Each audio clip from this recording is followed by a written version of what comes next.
one can stop me now. This is the Tony Bruno Show. You know me, I've been around forever. I know him. I know him. Are you ready? Are we rolling? Can you hear me now? Yep, ready? All right, here we go. 3, 2, 1.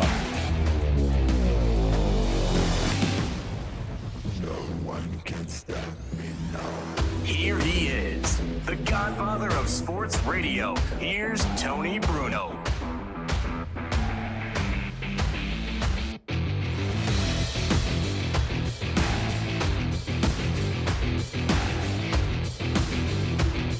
My fellow Americans, I come to you today with a heavy heart. No, that's not my... I will be addressing the nation. Not at 9 o'clock tonight. That's when the president does his thing. And you know when the president has his State of the Union tonight. Do you want me to play that thing? No, Not hang yet? on. Okay. I hope the president of the United States does well, and especially if he is... Yeah, of course, this wasn't set right, Robin, and you told me you did. I did not change your computer. I made sure everything was on over here. Okay. I hope the president of the United States tonight is... But I tell you what, I don't know about you, but No, I'm no. going to go to bed. No, don't go to bed until Tell you after what, it's I don't know over, about sir. you. Don't go to bed until it's over, but I hope you're... He's got to be turbocharged tonight, Robin. That's what everybody's worried about. It's the State of the Union. I will have my State of the Station address this afternoon in an effort to unify the entire world, and not just people here in Southwest Florida where we broadcast from, not just the entire state of Florida, not just the entire United States of America, but I'm here to bring the entire world together in this digital era. Actually, I'll play it right now. I might as well get this out of the way, Robin. People are waiting for the State of the Station address, the State of the Tony Bruno Sports Nation. Thank you, ladies and gentlemen. All stand now, please. No, you can sit down, especially if you're in your car. Don't stand up. And don't kneel. I mean, you can kneel before Zod. And people have told me that I once looked like General Zod from Superman fame. Remember? Yes. Up there in the Ivory Castle, whatever that thing was with the diamonds and shit in it. I don't know what actor that was, but I wonder That what was he looks Terrence like now. Stamp. I wonder what he looks like now. Is he He's still dead. alive? Oh. The late, great Terrence Stamp, Robin. You don't look like him anymore then. No, well, probably I do because Let's hope you I'm no spring chicken anymore. Kneel before Zod. But ladies and gentlemen, children of all ages, I don't care what your sexual orientation is. I don't care what you identify as. We are all Americans, except the people who aren't Americans and are coming into our border every day. But I'm not here to fix that problem. I don't have that kind of power. The only power I have here as the president of the Tony Bruno Sports Network with my lovely female assistant vice president, because I believe in inclusivity, not diversity, equity, and inclusion. That's all bullshit. I believe that if you have a man in charge, you must have a woman next to you, behind you, in front of you, or wherever she needs to be to keep this sumbitch running. And on behalf of the rest of America and all ships at sea.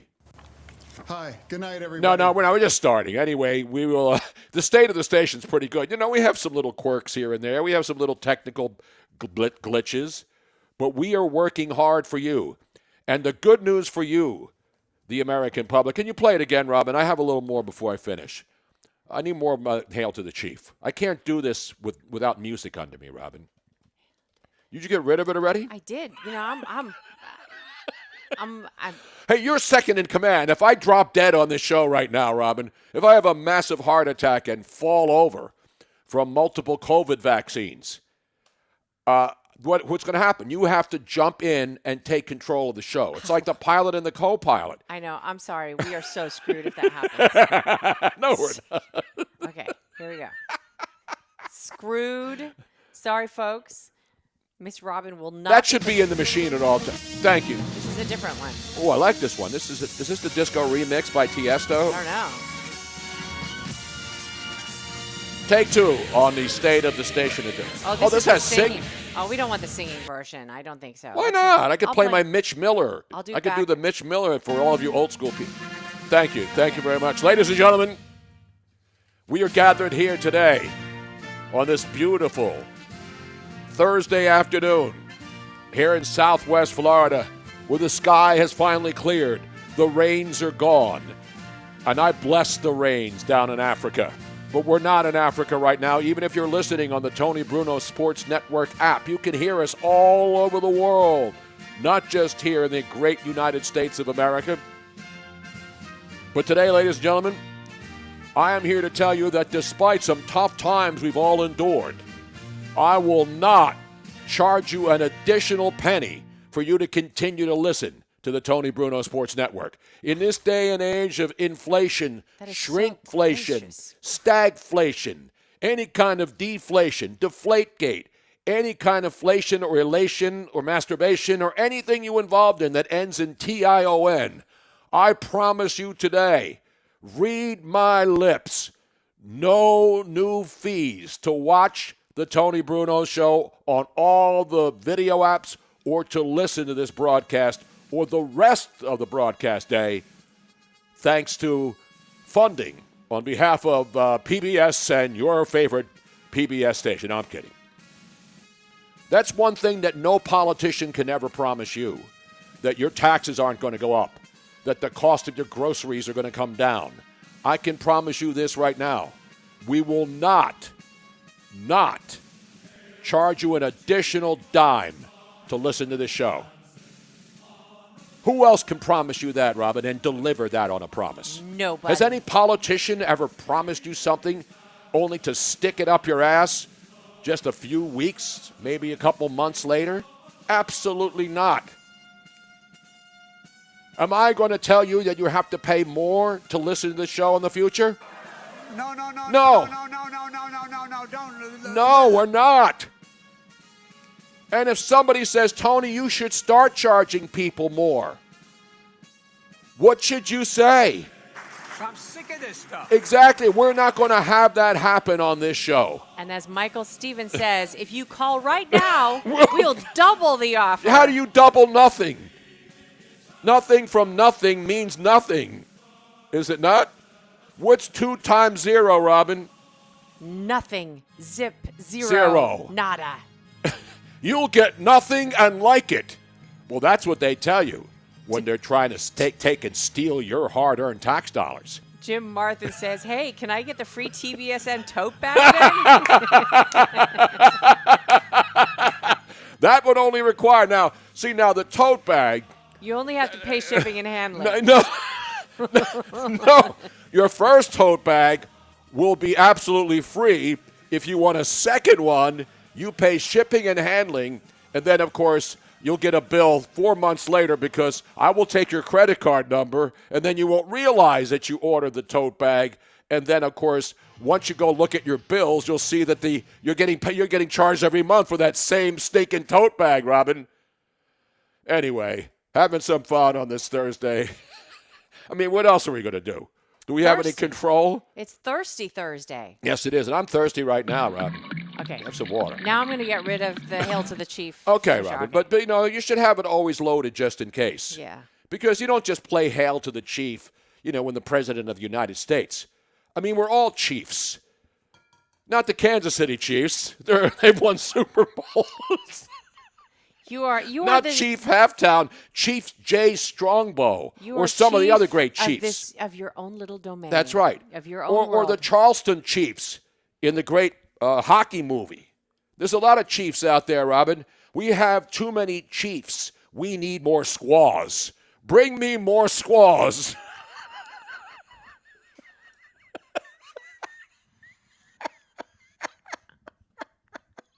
What movie was that from? The same movie? Where are all the white women at? No. I'm the one who just said, bring me your squaws. I know, but wasn't there? And never mind. I don't know, Robin. I'm thinking the Chiefs. I think that's a Blazing Saddles as well, isn't it?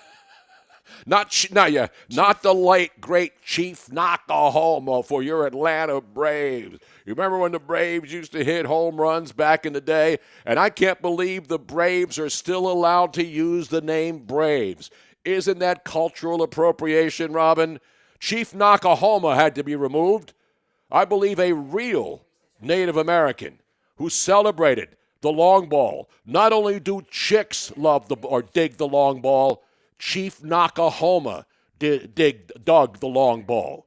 And how do they remove that man who was first to dig the long ball, following by chicks who also dug the long ball and still dig the long ball to this day? These are the questions that need to be answered on this program today.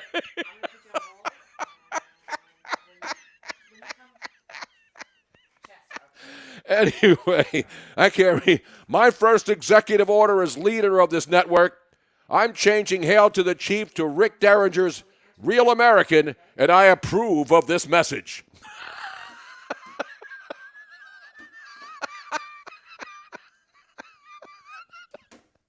Chief Jay Strongbow, another one of my favorites. Because we celebrate these chiefs. Who do we have on the line? We have Gary from Chester, PA, long-time listener, first-time caller? Or long-time caller, first-time listener? Let's go up to Chester, Pennsylvania. You know him, he says. Absolutely. I love Chester, man, especially when you're driving down 95 and you go through downtown Chester, and then you make that turn and you go over to Harris Casino on the waterfront there. He actually told me before he said Chester, it was a very long name that started with an M, and I couldn't spell it. Now, is it another guy like clowning me who doesn't work in radio and is going to say nice things and then say that the network sucks? Let's go to the man, the great Gary. Gary, what's going on today, buddy? Yeah, I've been saying Marcus Hook to the nice lady. I love Marcus Hook. Yeah, it's beautiful. You hang out there long enough. In the summertime, you smoke a Newport and you got a aspen inhaler on the other hand. Exactly right. I mean, that's how I grew up. I mean, we used to joke around when I was a kid. You know, my mom would say, we're going to go to Marcus Hook. And nobody knows where Marcus Hook is. That is not what I thought he said. He said Marcus Hook. He said Marcus could smoke a couple of Marlboros or Parliaments. When I answered the phone and he said Marcus Hook, which I now can hear, but when I was listening to it on the other headset. You didn't hear him say Marcus Hook? No, You thought his name was Marcus Hook? No, I heard an M word, and it sounded like it was American Indian that I was not going to be able to, be able to spell. I was like, not Marcus Smart. He didn't even play last night for the Memphis Grizzlies, and the Sixers still choked away a 15-point lead in the fourth quarter to the Grizzlies. It's an outrage. Gary, other than that, what's going on? TB, I remember you from when you were partnered up with Andrew Siciliano. Wow, that was a long time, but that's only like half of my career ago. You got to go way back, man. I remember that. But anyway, I want to talk about what's going on in Philadelphia. What's going on? I hear it's just fear-mongering, and the people who are talking about all of these things that are happening in these unfortunate incidents, as one official in Philadelphia called kids gunning down each other after school. It's an unfortunate incident. Of course it's an unfortunate incident. People are shooting each other, and they're using subway stations and subway and right out in the middle of daylight. You know, these are grudges. These are retaliations. And listen, you know, I still have a house in South Philly, my mother's house. It's in my name. And so I'm still a Philadelphia taxpayer. And so people say, why are you talking about Philly when you live in Florida? Because I'll always be Philly. And when I see these things and I see how the politicians are not even concerned about this stuff, you know, and they're talking about all these other things that don't matter, and it's about the safety of the citizens. That's what your tax dollars are supposed to pay. And this isn't a political statement. This is, you know, and then the mayor says, wow, we will use all the power of the Constitution. To do what? How are you going to stop people who have guns and have, you know, and I said this yesterday, you know, the greaseball mafia dudes in South Philly, you know, when they are, even go back to the New York, the crime bosses, when it was mostly Italian and Irish bosses and and these mafia guys who shake people down, you know, at least when they went out to take somebody else out in a rival family or a rival gang, they would do it when the guy's in a restaurant and go in and pop them. They didn't start shooting people all over the place.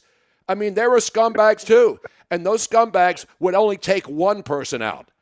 But now the modern day gangs are people that have retaliation, and then they go out and just indiscriminately start shooting at other people. And that's the thing that doesn't make any sense. These are 15 and 16-year-old kids. So it's bad if the mafia does it, and it's bad if anybody uses retaliatory raids to start shooting 40 bullets at people who are just trying to go home from school in the afternoon. And the fact that there are a lot of people, politicians, who don't think this is a big deal, and they're calling it fear-mongering. Is it fear? I'm not afraid to go on SEPTA. I'm not afraid to walk in Philly. I'm not afraid to walk anywhere. But when you have people who believe that this is just not really happening and it's fear-mongering, Gary, I mean, how do you overcome that and have people realize that they have no answers? I don't have the answers. How do you stop this stuff? If you bring more police in like they're doing in New York, they're bringing in the National Guard into the subways.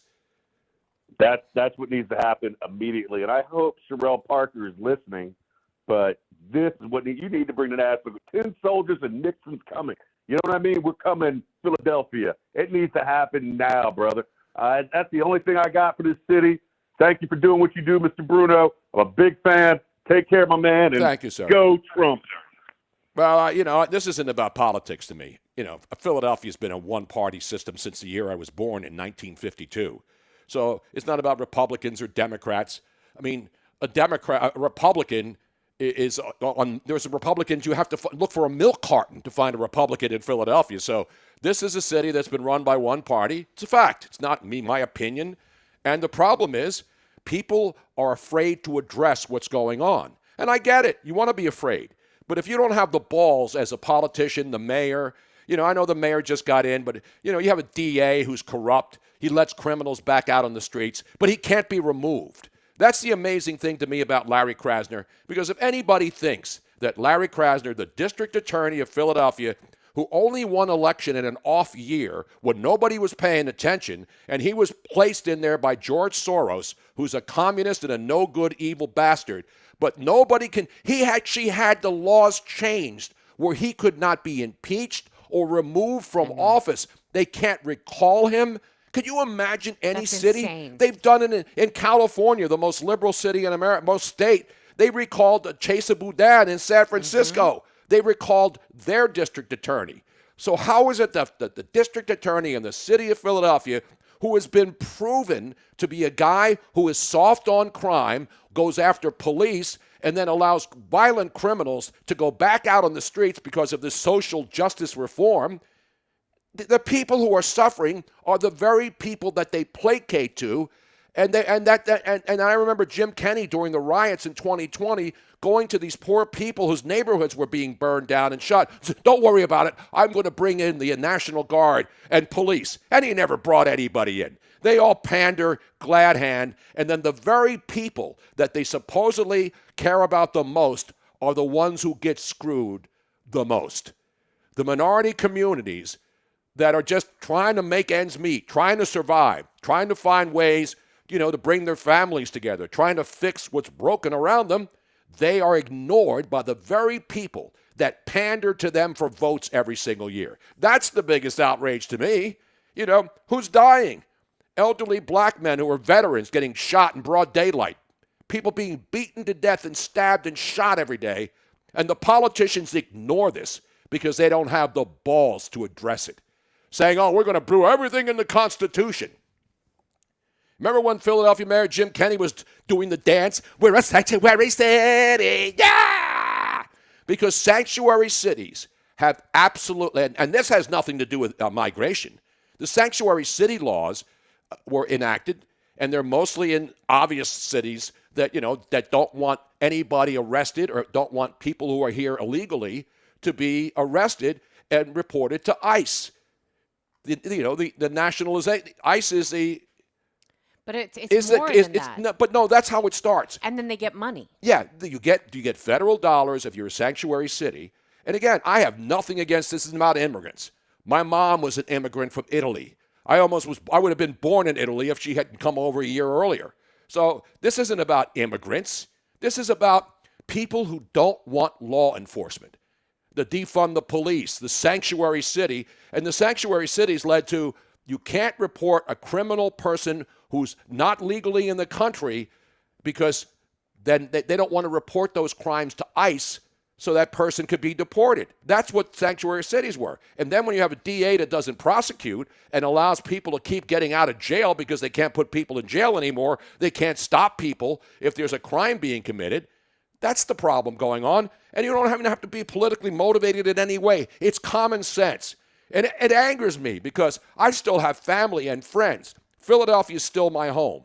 And so that's why you should be angry if you're a taxpayer or you have family and friends and you see SEPTA buses in your own neighborhood getting shot up. I'm not blaming SEPTA, but SEPTA's waiting for all this money to come from the government so they can buy new subway cars 5 years from now.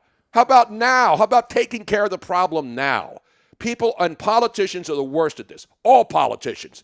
They wait till something goes wrong and then they get shamed into trying to do the right thing, right? Instead of looking and saying, how do we prevent this from happening in the future? They don't. They don't have any plan, any ideas, or any plans or programs to keep this from, we're going to do everything that the Constitution allows us. Since when has the Constitution been important to many of these politicians? So anyway, I didn't want to go on this rant today because it's just this, I'm talking a lot here, but nobody's doing anything about it. I can't do anything about it. I can't fix it. I can't, these politicians aren't going to listen to people that come in. They have their agendas, and they run their agendas, but they run their agendas without even looking for a way to start even thinking about fixing the problems that plague all cities all over the world. So enough about that. I gave the State of the Station address. I cannot fix any city. I can't fix any state. I can't even fix a parking ticket or a permit application here in Cape Coral. I'm not Richard. I think we might have fixed it, though. I'm not going to count. Is this breaking news, Robin? I'm not going to. Do we have breaking news? We've had so many false alarms here. I know. But today, ladies and gentlemen, today is the first day I feel confident. I want to thank the amazing Amanda at the Florida Department of Health. And Human Services? Health and Human Services. Yes, we will not be deported from Florida.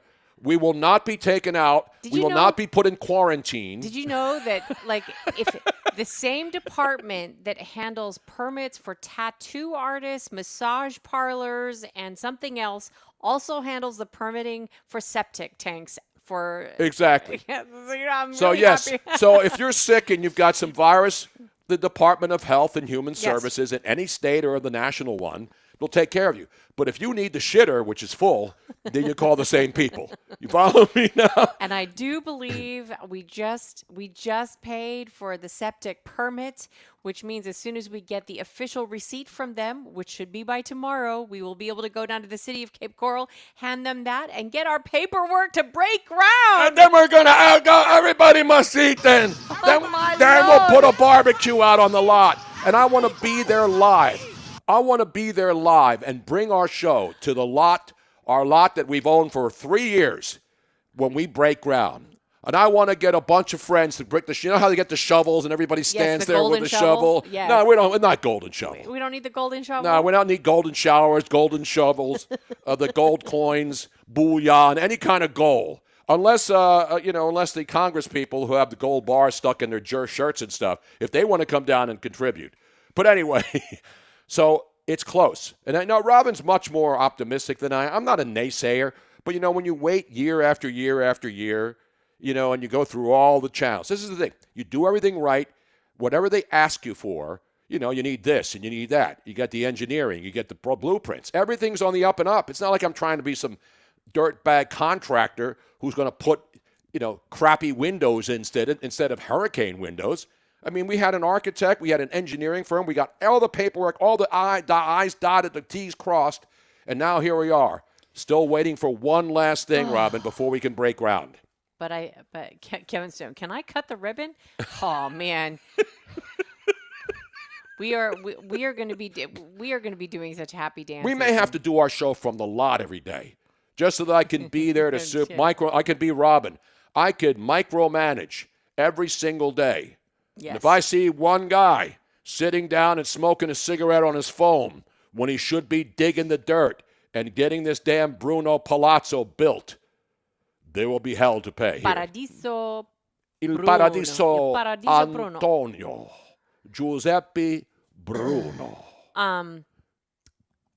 I'm going to put that Kevin on a Stone plaque. says, I'll bring the Chamber of Commerce with me. Yes. I want to have like one of those stages, with all the bunting. Oh, that's good. And then I'll announce it live Yeah. as the first shovel goes into the ground, Robin. I don't need anything that fancy. I really don't. I just want to have it happen.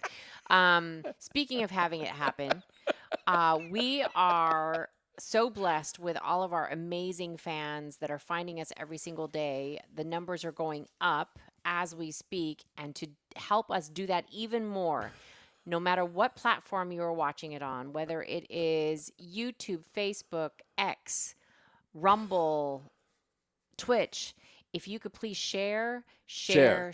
So retweet it, whatever The Chamber. follow, subscribe. We're not charging you for anything. No. But every time you do that, follow, subscribe, like, retweet, it really helps our numbers, and the numbers are Numbers don't lie, Robin. are going to what's going to allow us to get get advertising.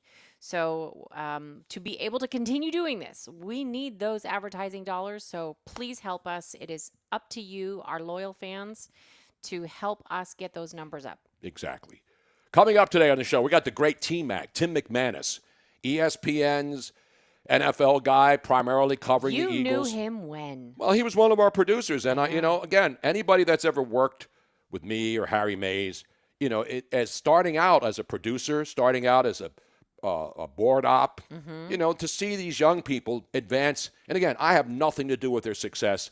I was fortunate to have these young, motivated people around pretty much everywhere I worked, except here with Robin. Well, she's motivated, but I have to stimulate her motivation. And that's what happens as you get older, because she has to stimulate. My motivation is always there. I mean, when I get up, from the second I get up, Robin, do I not jump up and get to it? Yes, get you do. Right down to the business, as the great Jose from Norristown would say? Absolutely.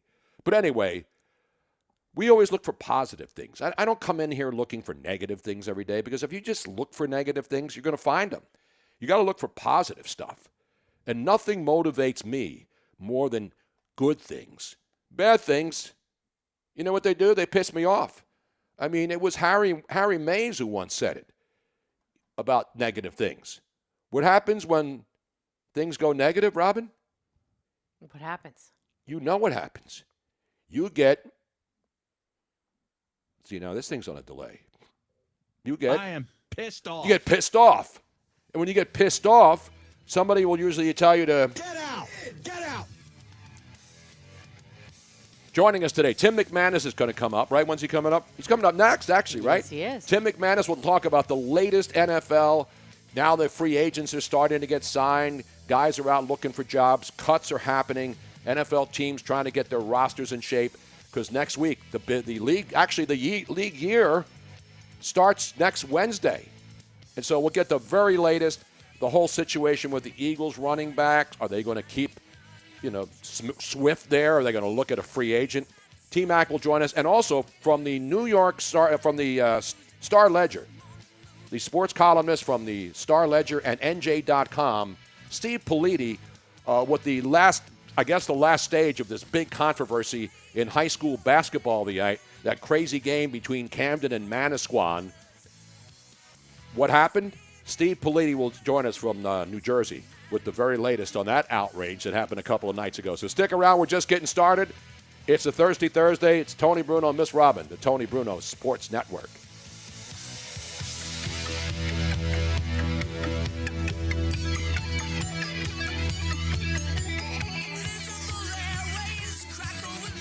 It was meant to be. Tony Bruno on the Tony Bruno. Do you have feelings of inadequacy? Do you suffer from shyness? Do you sometimes wish you were more assertive? If you answered yes to any of these questions, ask your doctor or pharmacist about tequila. Tequila is the safe, natural way to feel better and more confident about yourself and your actions. Tequila can help ease you out of your shyness and let you tell the world that you're ready and willing to do just about anything. You'll notice the benefits of tequila almost immediately. And with a regimen of regular doses, you can overcome any obstacles that prevent you from living the life you want to live. Shyness and awkwardness will be a thing of the past, and you'll discover many talents you never knew you had. Stop hiding and start living with tequila. Tequila may not be right for everyone. Women who are pregnant or nursing should not use tequila. However, women who wouldn't mind nursing or becoming pregnant are encouraged to try it. Side effects may include dizziness, nausea, vomiting, incarceration, erotic lustfulness, loss of motor control, loss of clothing, loss of money, loss of virginity, delusions of grandeur, table dancing, headache, dehydration, dry mouth, and a desire to sing karaoke and play all-night rounds of strip poker, truth or dare, and naked twister. Warning, the consumption of alcohol may make you think you're whispering when you're not, is a major factor in dancing like a retard, may cause you to tell your friends over and over again that you're in love with them, also may cause you to think you can sing. Alcohol may lead you to believe that ex-lovers are really dying for you to telephone them at 4 in the morning. Alcohol may make you think you can logically converse with members of the opposite sex without spitting. It may create the illusion that you are tougher, smarter, faster, and better looking than most people, and it may lead you to think people are laughing with you. Alcohol may cause pregnancy, and it also may be a major factor in getting your ass kicked. So what are you waiting for? Stop hiding and start living with tequila.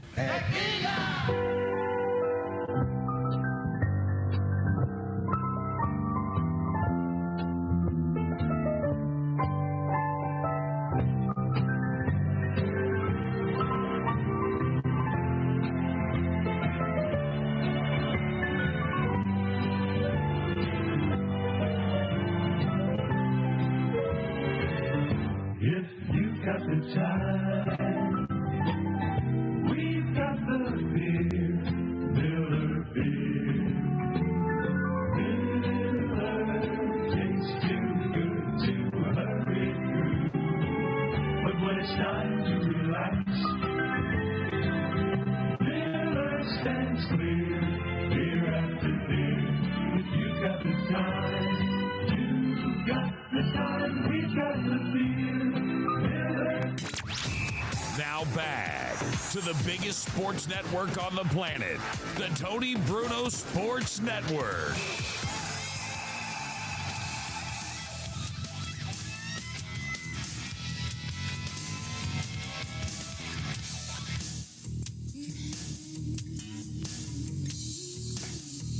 Yes, indeed, kids.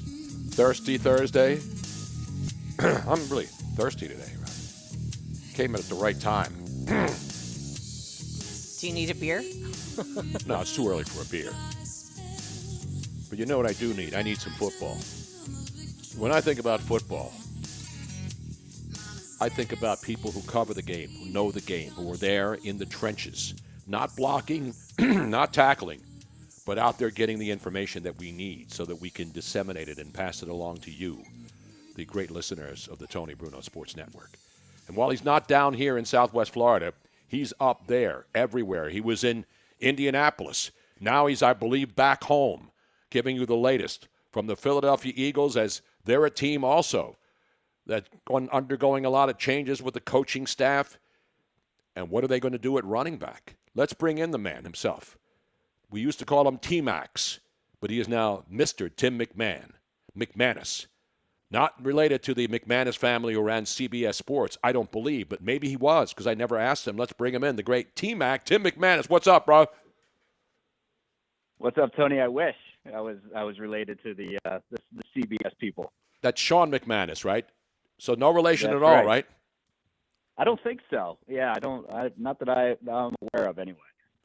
So T-Mac, you went to Indianapolis. Did you go to St. Elmo's Steakhouse and get the shrimp?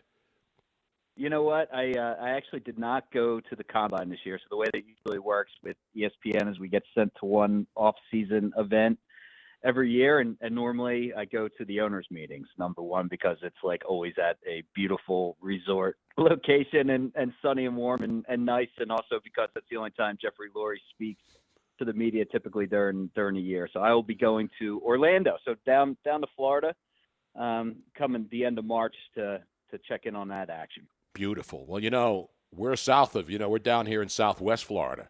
And Orlando's, right in the middle of the state, up the coast. So, T-Max, you're coming into my house. And when you come into my house, you know what happens. Well, you get cocktails, all the other good stuff. So everything's good up there now? Yeah, man, everything's great.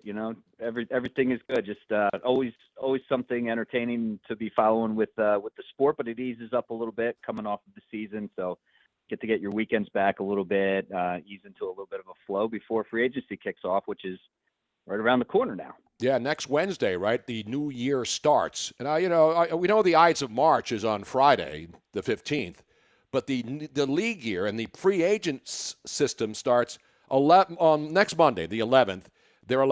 Teams are allowed to talk to free agents, and they can't announce a signing until the 13th. And we're already seeing teams know who their targets are. And in Philadelphia, one of the interesting stories is the running back position, because DeAndre Swift was great, Tim, as you know. So what are they going to do? Because yesterday, people were spreading rumors that the Eagles are looking at Saquon Barkley because he's a free agent. What are you hearing from the real sources, not, the guys on the randos on Twitter who make stuff up?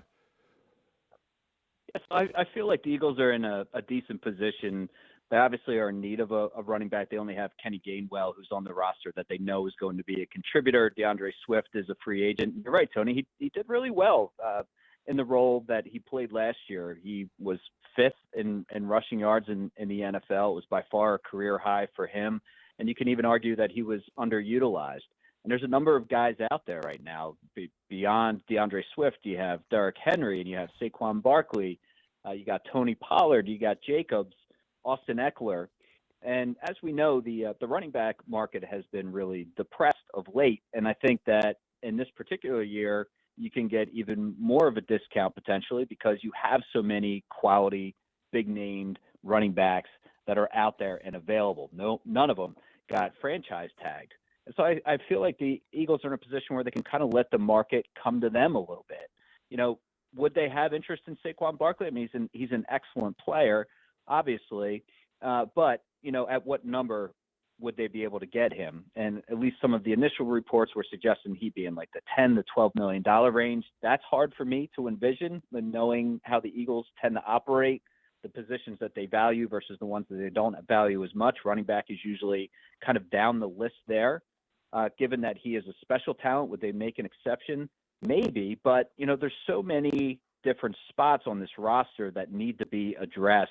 It would be out of character for this organization to spend $12 million on a running back, even though Saquon Barkley is a really good one. So I would say, the caveat would be if the market is down and Barkley can be had at a good figure, then maybe. Otherwise, I think that they can look at sort of that secondary tier and still find a really good back at a decent value.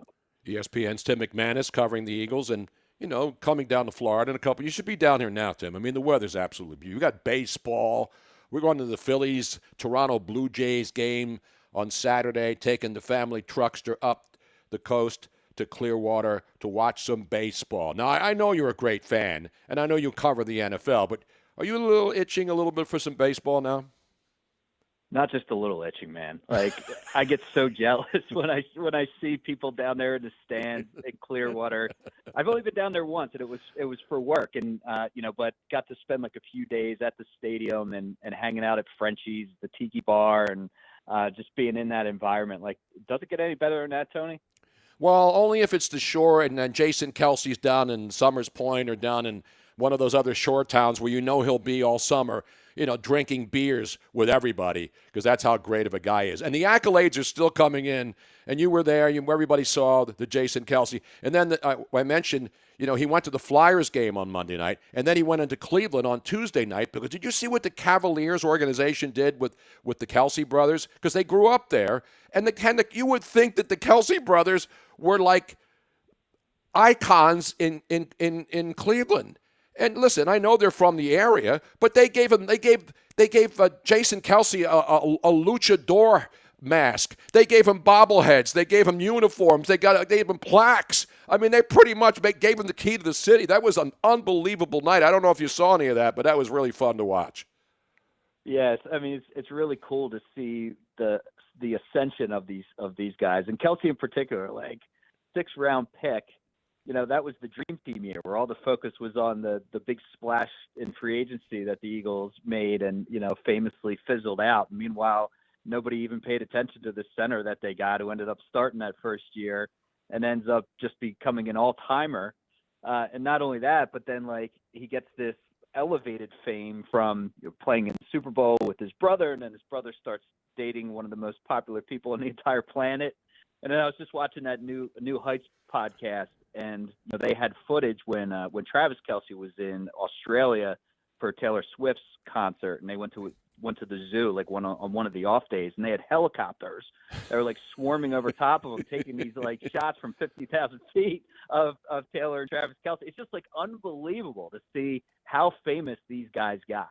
I wouldn't be surprised, Tim, if Jason Kelce is there for the State of the Union tonight to be honored by the president and the members of Congress and the entire gathered multitudes that are watching. Wouldn't that be funny if President Biden says, now, ladies and gentlemen, we have a special person here tonight. Forget about the economy. Forget about wars. Let's give it up for Jason Kelce of the Philadelphia Eagles, a Lock Hall of Famer. And my wife, Jill, she's a Philly girl, so she made sure we got one of the best seats in the house for Jason. And even his wife can come along tonight. Yeah, he's got the wrestling mask on up in the balcony. Tim McManus. Now, every day, I know I check X, Twitter, and I see what's, for example, right now, the number one trending topic is Jalen Hurts, and then Steve Garvey. And I'm saying, what decade are we? So now here's what's going on. Jalen Hurts has shaved the goatee again. Looks like he's committing to it. And this is the stuff. Jalen Hurts goes out, does some charity stuff, hangs out. Now he's clean shaven. What do you read into the fact that Jalen Hurts does not have the goatee? Because this is the kind of inside stuff only you can bring, Tim. I mean, he's looking for that fresh start, I guess, Tony, right? And I saw that as soon as he shaved his, Dak Prescott started growing his goatee. Did you see that? No. Coincidence? I think not. Exactly. Yeah. See, Tim, that goes back to our days when we worked together at 97.5, and we all were on the same. We were all wired together. Like you, me, Harry Mays. We all knew what we were going to think next. How does that happen?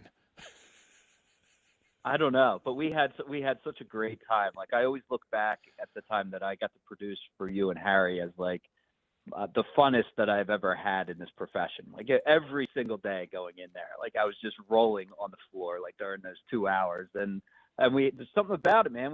The three of us had a connection that like can't really explain. No, it was a lot of fun. I mean, we all grow. I mean, I was deep into my career then. You were a guy coming up, but that's the one thing I tell everybody when they see all the different people that I've worked with.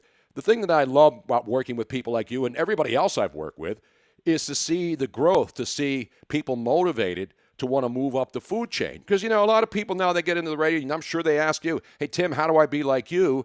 And then you tell them you can't be like me. You just be like you. You get a passion in something, you follow it. Maybe you start out at a job that's not the go-to job that you want, but you move up the food chain and you impress people. And then sooner or later, boom, you go out and you cover the sports teams, and then somebody says, hey, you know what, this guy's good, and ESPN hires you, and now you're like almost too important to even talk to me. And that's good.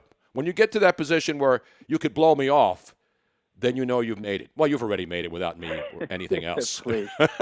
No, man, you know what you need, Tony, is you need good people looking after you on your way up. And like, you're a legend, and you're always so good to me.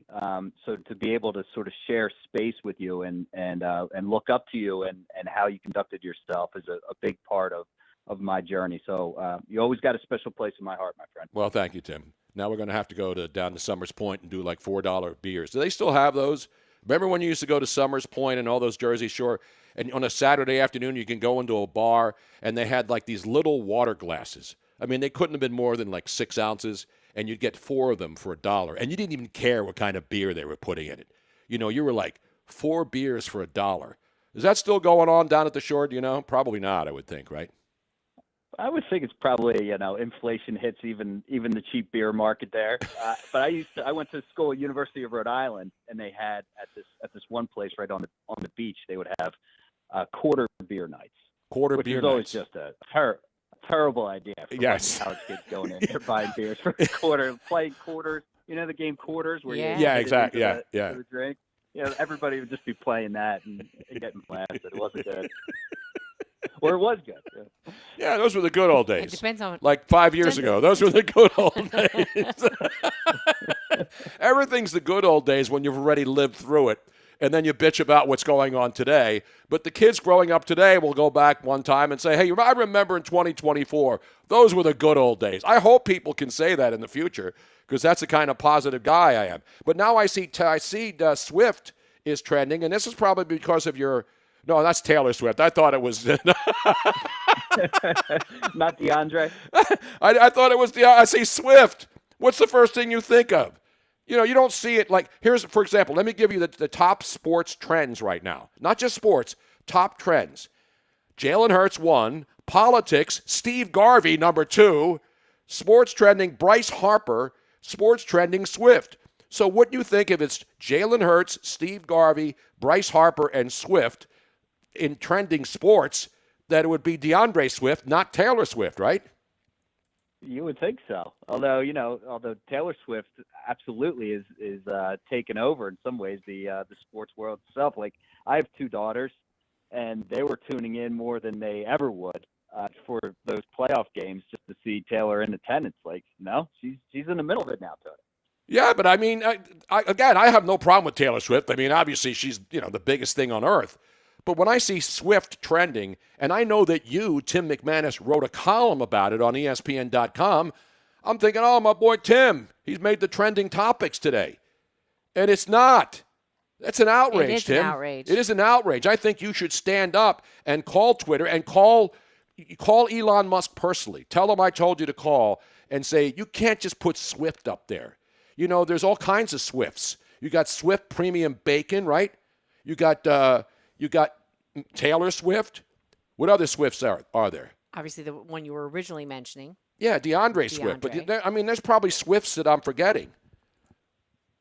Not the Swiffer sweeper. Not the Swiffer. That's different. The Swiffer sweeper. Exactly right. Now, Tim, let me be serious about back to DeAndre Swift. Because obviously, the agents are talking to the Eagles. I'm pretty sure DeAndre Swift would like to go back to the Eagles. So are you hearing anything about other teams looking at DeAndre Swift? Because we saw the whole thing that went on with A.J. Brown, and he had to call the radio station and say that he wasn't a guy that wants to leave. He wants to be here. And now when you have players, they're outspoken. They have podcasts. They go on podcasts. They tell other people what they think, and then everybody finds out about what they think. And particularly in the case of A.J. Brown, I mean, that became like the biggest story in sports for a couple of weeks in Philly.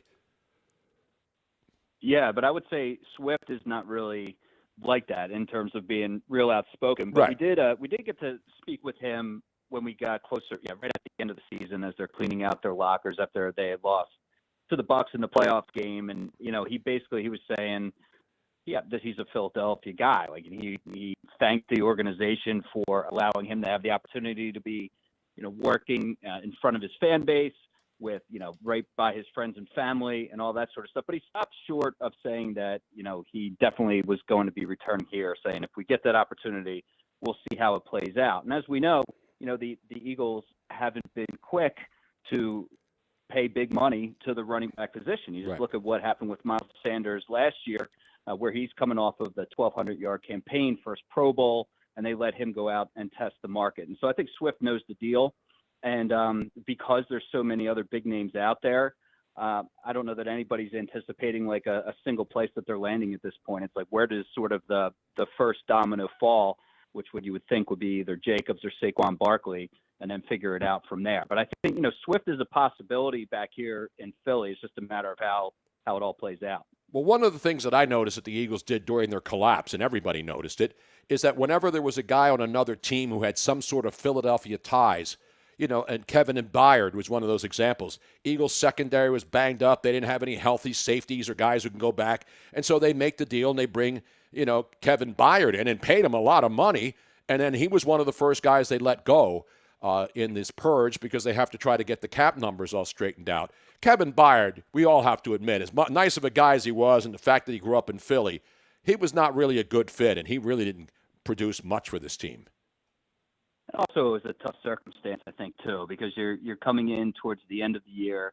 They switched defensive coordinators, and nobody really had a firm sense of exactly what they were doing. I was just speaking with somebody who's got a connection to a defensive player for the Eagles, and was just talking about how, it takes a long time when you have a new coordinator to learn what exactly they want and to get comfortable with it and to kind of shed the old habits that you have as a player. And then just imagine, that getting totally blown up while you're still adjusting to the first guy, which was Sean Desai, and then now you have to adjust to the second guy and Matt Patricia, and do that at the very end of the season when you're in the most critical part of the year. Like, that was an impossible task. It was an egregious error by the Eagles to make that move, and I think everybody sort of suffered the consequences for it. But there's no question that the secondary needs to get faster, it needs to get younger, and it needs to get better. And so what you're starting to see is now, the Eagles are freeing up some money. It looks like they have, Tony, about $40 million in salary cap space, and I fully expect them to, invest some of that money at the safety position. It wouldn't be a surprise to me if that's one of the big early splashes that we see from the Eagles. And there's a number of safety free agents out there. Like, it's a robust free agent class at safety right now with Xavier McKinney at the top of it. You got Cam Curl, Justin Simmons just got released by the Broncos, so his name gets thrown out there. Eddie Jackson got cut by the Bears. There's a number of options to choose from, and I really expect that the Eagles are going to be kind of honing in on the safety spot and make sure they sign one of those guys. Yeah, there's no doubt. I mean, the Eagles' offense is still pretty good. I mean, they still got good weapons. They're going to have to bring in Cam Jurgens to be the new center. But the guy's been around a couple of years. He's now Jason Kelsey, but I think their offensive line is still in good shape. The wide receiver position's pretty good. And so, glaringly, it is the defensive secondary. And the guy that, we used to work with him, the Axeman, his son is one of the most coveted linebackers coming out of college. Have you heard anything in the scuttlebutt about the Eagles and the linebacking position? And you know who I'm talking about sitting there.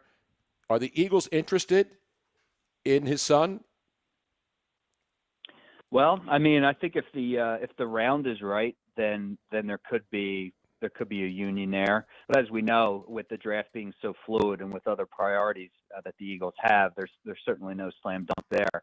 But I do kind of get the sense, Tony, that Howie Roseman probably has some degree of regret about the way he handled the linebacker position last year. They had one of their own in TJ Edwards, who became a free agent, and the Eagles didn't really, engage in conversations with him, and he ends up going to Chicago and having a really nice season.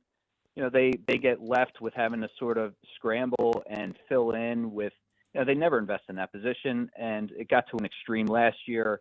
Nakobe Dean gets hurt, and now they're really weak in the middle, and it bit them. And I think that he's not going to totally go overboard and all of a sudden become a general manager that's going to invest heavily in the linebacker position. But I think there's going to be more emphasis on the linebacker position this year. And if you look at Vic Fangio's history, he's typically had some pretty good linebackers to work with when he's been at his best as a defensive coordinator. And so whether that means it's Trotter that ends up coming in here, or kind of a mid-tier free agent or somebody else in the draft, either way, I think that they are going to make an effort to bolster that position this offseason. I mean, it just seems like a natural, and I don't know how high he's going to go, but Jeremiah Trotter's son, who we're talking about, I mean, this kid's a stud.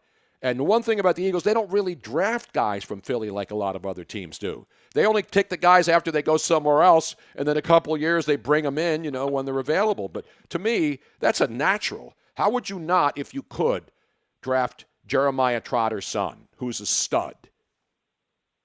Yeah, and then if you want to look at other ways to fill the position, and you look at Fangio's history, there's somebody like Josie Jewell, who's a free agent. He was with Fangio in Denver as well. Someone that has had worn the green dot, so he's the lead communicator. Somebody that Fangio clearly trusted. So there are a couple other options out there, but yeah, I mean, wouldn't that be a slam dunk just from a PR perspective, knowing kind of the way that Trotter would be wired because of the way that his father's wired, the outstanding play that he had at the collegiate level. I mean, it makes a lot of sense. Yeah, and I think we need to get I may have to do a rally in Center City again and say we have to get Jeffrey Lurie to bring in Jeremiah Trotter's son. I mean, it's just a no-brainer. I haven't looked at any of the mock drafts, Have you looked at Mel Kiper, where his son is on the I mean, he's got to be one of the top linebackers available, right? I think that's right. I think most people have had him like as a day 2 pick, so like round 2, round 3, something like that would make sense. Well, if he's sitting there and the Eagles don't take him, I may have to stage a Wildcat walkout and lead pitchforks and bring signs in front of the NovaCare complex like the fans were doing during the season when they were remember those guys would show up on Mondays and they would always have some sign to rip the team. I mean, it's unbelievable what's going on there. Oh, yeah. Did they ever put a sign out when you would show up, Tim, blaming you for anything?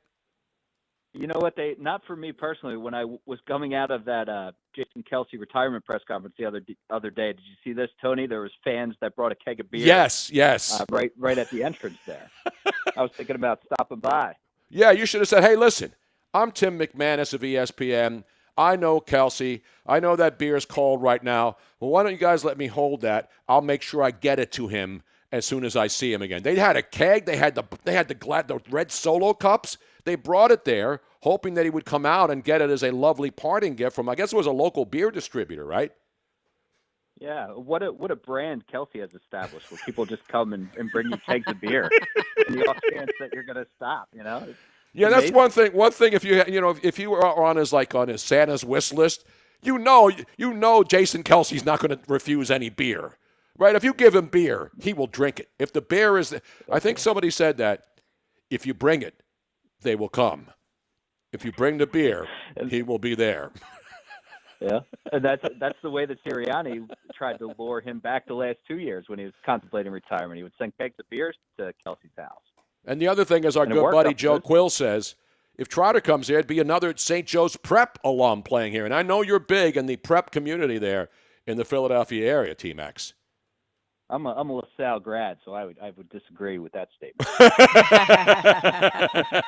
Hey, my son went to LaSalle. My oldest son went to LaSalle High School, not in LaSalle College, but he went to LaSalle High School, which was a good program too. I think we were in the same grade, I believe. Yeah, Tony. and you know who was 2 years ahead of you guys?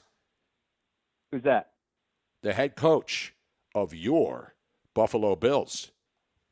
That's Sean McDermott. Yep. Did you know that? Sean McDermott was at the same high school you guys were and graduated 2 years ahead of you. And now look what's happened to you and my son. You've also elevated yourselves, not into Buffalo, where it's too damn cold and too much snow, but into the higher echelons of your particular fields. Tim McManus, ladies and gentlemen. Wrestling. Yes. First game against LaSalle. Now, was it? Yeah, it was the first. What did I say? Did I get the McDermott's wrong? Sean McDermott. Yeah. No, you got it right. I got it right. Okay. No, you had it right. I'm getting older. I'm starting to lose it. You know what I mean? Will Father Judge Baseball repeat as Catholic League champs? People are asking. Matt Kimbrell checks in on the on the chat stream. Tim, your thoughts? Father Judge Baseball. I didn't know that they were the reigning champs. Number one, I'm not an authority on this subject, but I'll stick with LaSalle there. Okay. All right, Tim. You saw that great Catholic League game with Roman at the Palestra a couple of weeks ago. I mean, Philly's still a hotbed for high school sports, college sports, even though most people don't talk about it. But certainly some of the best players in the country, if they're not coming from Florida or California or Texas, still a lot of great athletes coming out of that Philadelphia, New Jersey area, littered all over the NFL, and some of the legendary players, too, like Mike Trout, and the names go on and on and on. Tim, it's always great to talk to you, man. Appreciate your time today, buddy. Tony, good catching up with you. I hope to speak with you soon. Absolutely, man. You ever come down here, man, we'll hook you up, bro. The great Tim McManus. Let's give him a roaring round of applause, and let's open a beer for him because it is Thirsty Thursday. You know what I'm saying? The great Tim McManus. We're coming back. We will dig into what is the conclusion of that unbelievable, horrific officiating call in a New Jersey championship game between Manasquan and Camden the other night. You saw the video.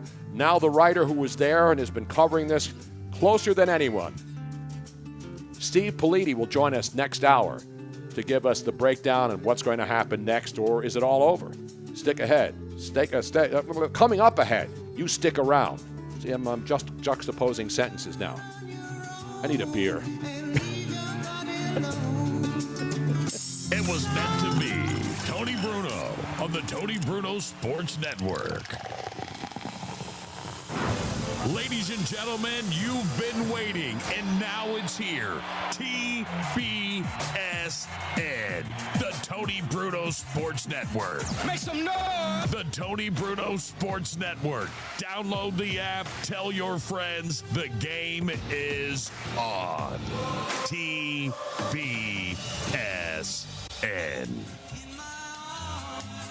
Know the magic of her charms, 'cause I want girl to call my own. I want a dream lover, so I don't have to dream alone. No, I don't need a dream lover. I mean, great song, obviously, Robin. You have a dream lover, Robin? Every now and then. Really? It can't hurt. Come on, Robin. Is that cheating? If you're in a committed relationship and you have a dream lover, is that constitute How cheating? do you can't control your dreams? She can. Really? I don't know. My dreams are so crazy, I don't even know how they happen or where they're going or why they're happening. But if you said you had a dream lover, then you're admitting that you can control your dreams. No, I just remember it when I wake up. Oh. Is there a happy ending at least? Sometimes.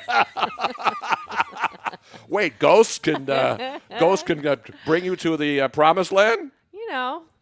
If it's a really good dream. Jeez. Anything can happen. Gee, thanks a lot, Robin. Hey, it's nothing against you. All right. I don't dream of other women. How do you know? You say you don't remember your dreams. I would remember if I had a dream. Oh. And if I have a dream about other women, you know what they would be, Robin, don't you? Yes, we do.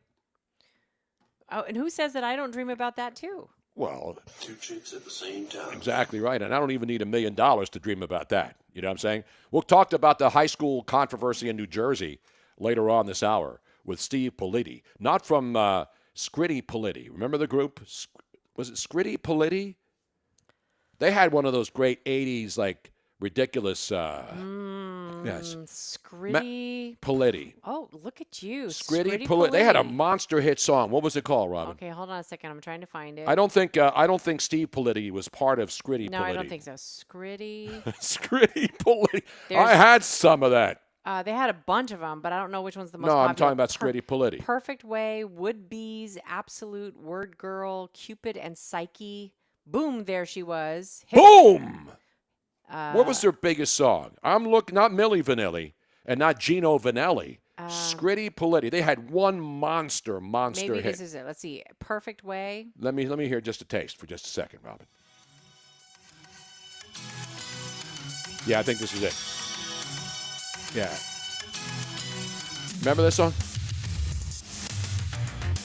Great drum song, too. Yeah, this is the song. You've heard this. I think I have. This was in a lot of movies, I think. Those coming-of-age movies.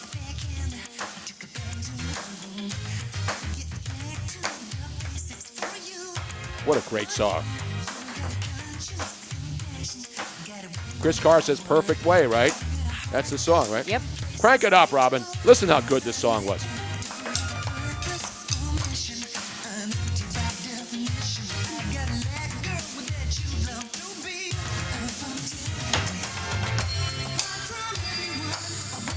Was this like 80s? Yeah. This was like in movies. Back in all those like Perfect Way. How about that Scritti Politti pull out of nowhere, Robin? That was impressive. Matt This is not the. Oh, that's in Mannequin. You're right. Was it in The Mannequin? Mannequin movie filmed at the now Macy's former Wanamaker's building in Philadelphia. And who was the model in the window that played the mannequin, Robin? She was in. She was in stupid New York. Somebody's going to get it faster than I will. But I don't know if this. Chris says this is like a mannequin song. Yeah. Was it in the movie Mannequin? I don't know. But when you look at that song, it Matt should say. Raposa says this song was in over half the 80s teen movies. Exactly. Because it was a good, happy song. Let's see. Let me see. Christy Swanson. No, Christy Swanson was not the mannequin in the movie Mannequin. You know who it was? It was the chick from Sex and the City. Sex and the City. Kim Cattrall, yes. Kim Cattrall was the mannequin.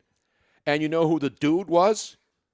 Because if you drive into Philadelphia, go around City Hall, you can see the window where Kim Cattrall was, because that's where they filmed it. Andrew, yeah, I know who his name is. Kim Cattrall, yeah, we said Kim Cattrall. Who was the dude, the actor? Andrew something, right? Yeah, and I can't remember. McCarthy. Yeah, Andrew McCarthy, that's right. Thank you. See, our audience is the greatest. Our people are right on the same wavelength with us. Yeah. When I go off and I pull something out of midair, like Scritti Politti. Yes, there was also the Weekend at Bernie's guy. Was he in there? Well, no, Andrew McCarthy. Anthony McCarthy was in. Yeah, he was one of the two dudes. He was in like everything in the 80s. Yeah, like, all those movies. You know, what would we call those? There was basically every movie was the same. They had the same kind of music. They had the same kind of young, pretty actors. Where's Defo? Defo, he's not scheduled to be on again today, but I think I have something in the works. Yes, he'll be returning full time. Yeah, very soon. Yeah, and the dude from Police Academy played the store cop. Exactly. Yeah. I mean, they basically had the same actors in every single movie in the 80s. But they were happy movies. Weren't they called They were happy. The Brat Pack? The Brat Pack. That's right, Robin. Boy, you're pretty smart, Robin. Hey, look at that. Well, that's your wheelhouse, isn't it? Well, I don't know if anything's my wheelhouse. Pretty in Pink, right? Yeah. The Breakfast Club. Yeah, there were all those other movies. It was all the Brat Pack. Molly Ringwald. St. Elmo's Fire. St. Elmo's Fire. All Exactly right. And then Less Than Zero and Less Than Zero. Yeah, there was a movie like that. And then what was the other one? I was even in one of them. I can't even think. I ended up on the cutting room floor, so I didn't. I don't know, but this is good conversation. This is stimulating the whatever it stimulates. Well, it's not stimulating. Not your loins, but it stimulates something. You know what's stimulating me? What? Our numbers today are fantastic. I need to numbers. Again. Share these shows because it is helping our numbers. I'm seeing them rise as we speak. Beautiful. I love when the temperature rises and the number rises, the pizza crust rises, the bread rises, and the cream rises to the top. Tony, you like when anything rises. Well, of course. If I don't rise, you know it's not over. Meanwhile, we have breaking boxing news today, Robin. Did you see this story earlier today? No. I got to find my Mike Tyson drop-ins. Mike Tyson Punch-Out is back, not the video game. What? Mike Tyson is going back into the ring. He's 57 years old. I'm not making this up, Robin. I thought it was a spoof earlier today, but I see the story. Mike Tyson, who's 57, he hasn't fought. He fought in 2020, but that was one of those exhibition things when he came out and he fought Roy Jones Jr. Remember that? That was a controversial fight, Roy Jones Jr., Mike Tyson. It ended in a draw. But you know who was else on that card when Mike Tyson in 2020 came out of retirement to fight Roy Jones Jr.? No. The guy that was on the undercard of that fight, who fought an NBA player, former NBA player, and now this guy started out as a influencer on YouTube, and now he is going to fight the guy that put him in the undercard for his first fight as a guy who was more than just a YouTube dude and a guy who everybody thought was a joke, but he keeps fighting. He's had 10 fights. You know who I'm talking about, don't you, Robin? Jake Paul. Exactly right. Okay. Jake Paul and Mike Tyson will be fighting not in Vegas, in Jerry's joint, AT&T Stadium in Dallas, Texas on Saturday, July 20th. And it's not a pay-per-view. You know where you can see this? Exclusively on Netflix. So they're going to fight on Netflix. So if you have Netflix, you don't have to pay extra for it. It's not a pay-per-view. It's not Prime? No, it's on Netflix, Robin. Okay. You know, there's Prime Video, and it's not on Peacock. So you won't have. Mike Tyson's last fight was against Roy Jones. That's Jr., what I just said, right. Robin. And then Jake Paul fought on the undercard, knocking out the former NBA star Nate Robinson. Yeah. That's right. And I remember that. I was mentioning that. So Mike Tyson, I guess they talked him into it and said Mike Tyson knew Jake Paul because, as I said, he was in the undercard of the Roy Jones Jr. Mike Tyson fight. Now, remember, Mike Tyson was retired. Yeah. And he came out of retirement to do that Roy Jones Jr. exhibition. His last professional fight was in 05. 2005, Yep. where he lost against Kevin McBride. Exactly right. And so he hasn't fought professionally and this fight doesn't count. It's an exhibition. No belts will be exchanged. I wonder if Mike Tyson, and have you seen the video? There's some videos flying around today of Mike Tyson training right now at age 57, and the guy is still in amazing shape. That's one of the videos I wanted to send you today. So people will watch that. You know why? July 20th, right? After 4th of July weekend, nothing will be going on. I mean, this baseball goes on. There's that UFL, I guess, that will be going on, some golf. But the bottom line is people will tune into that to watch this fight. Will you not be watching, Robin, on July 20th? Actually, I think I will, because that's going to be kind of crazy. Now, his first loss, I mentioned that Jake Paul has been in 10 fights. And he lost one. I have all the stats here, Robin. I know. I'm going to show you the video. I actually have the video of Mike Tyson. Mike Tyson training right now at age 57. And the guy can still move. So this, what will make me interesting? Because people mocked Jake Paul. This guy's a strapper from YouTube. What's he going to do? But I'll say this about Jake Paul, whether you like him or not, the guy is committed to this. He's not just going out there and doing bum fights and doing celebrity boxing and all this other stuff. He's fighting guys. He lost to Tyson Fury's brother, Tommy Fury, the last time he fought. And so that's what's happening. You see, we have this. Look at Mike Tyson. Look how fast he is. He's 57 years old. Damn. I guess smoking weed doesn't slow you down. I was going to say. That dude smokes weed 24/7. Dude. That's amazing that he's still that fast. Oh, people are ripping you now, Robin. What? Robin on a delay?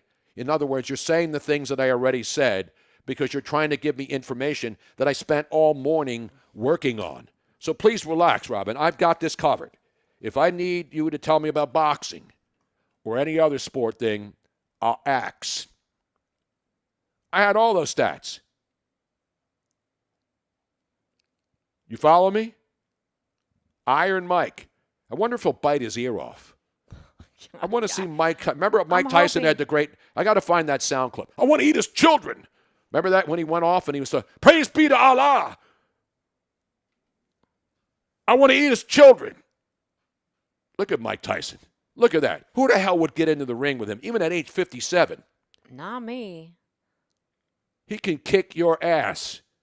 So Jake Paul, this is not going to be some silly two older guys. I mean, Jake Paul's only, 30 years old, 29, something like that? But a 57-year-old Mike Tyson. And Mike Tyson's not going to fight for a belt. He's not going to come back and fight guys. But you saw what happened. They had the big tennis match when we were in Las Vegas. That one was on pay-per-view. And we were talking to somebody. With the two top tennis players, they don't even have to play in tournaments anymore.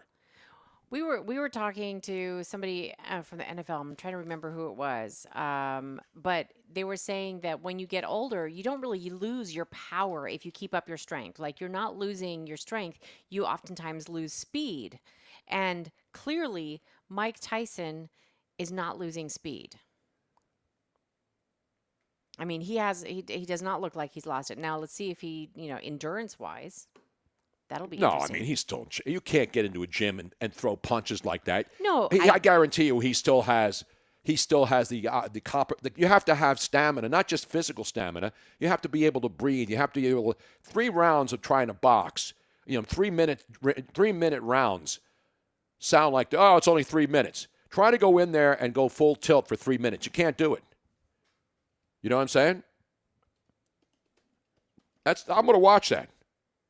Because I mentioned when we were in Las Vegas for the Super Bowl week, did you see what they were promoting there? They were promoting a couple of big name tennis stars who are still active, not retired. Because you see the pickleball now where you have Andre Agassi playing and you got Steffi Graf and obviously what's his face from New York who still yells at the umpires. McEnroe. So, John McEnroe. There's like this professional pickleball league, and you're seeing a lot of former stars now playing pickleball instead of competitive tennis, and the people enjoy it. And, television, there's so many sports channels out there, they need content. And so the other match I'm trying to think of who it was, but I kept seeing the billboard. And I think it's already happened. May have been last weekend or this weekend in Las Vegas. Because it's not considered an official match because they're playing an exhibition for money. So if anybody has that, I'm trying to find it. But anyway, this Mike Tyson situation, very, very interesting, Robin. And again, the good thing is if you have Netflix, you can watch it. You don't have to pay. And I was wondering if they put this on pay-per-view, because that's a gigantic stadium, Jerry Jones AT&T Park. It's got 80,000 seats in it. How many people in Dallas on July 20th are going to go and pay to buy tickets? Because you have to pay tickets to go in and buy it. Right. You think this will draw a big crowd to go watch it? I think so. Yeah, the one in Vegas, I knew it was coming up because when we were there, so who was it? It was it Nadal? Two guys were playing tennis. I almost think that this will be a bigger draw than, say, your regular match. Because the big name boxers aren't there. There are some, and we're going to go to Vegas for one of those fights later this month, right? Most likely, yes. Yeah. But I think that not only is this because Mike Tyson's a big name, Jake Paul's a big name, but there's also going to be the curiosity. They're going to go, wow, 50 is Mike Tyson going to be able to still do this, or is he going to get knocked out big time? Mike Tyson's not going to get knocked out. I by Jake know Paul. that, okay. But there's going to be those people that are going to go just to see if that happens. Yeah, that's what everybody watches a fight for. I mean, Mike Tyson has 44 knockouts in his career. His record, his official record, 50 wins, 6 losses. 44 of his wins were by knockout.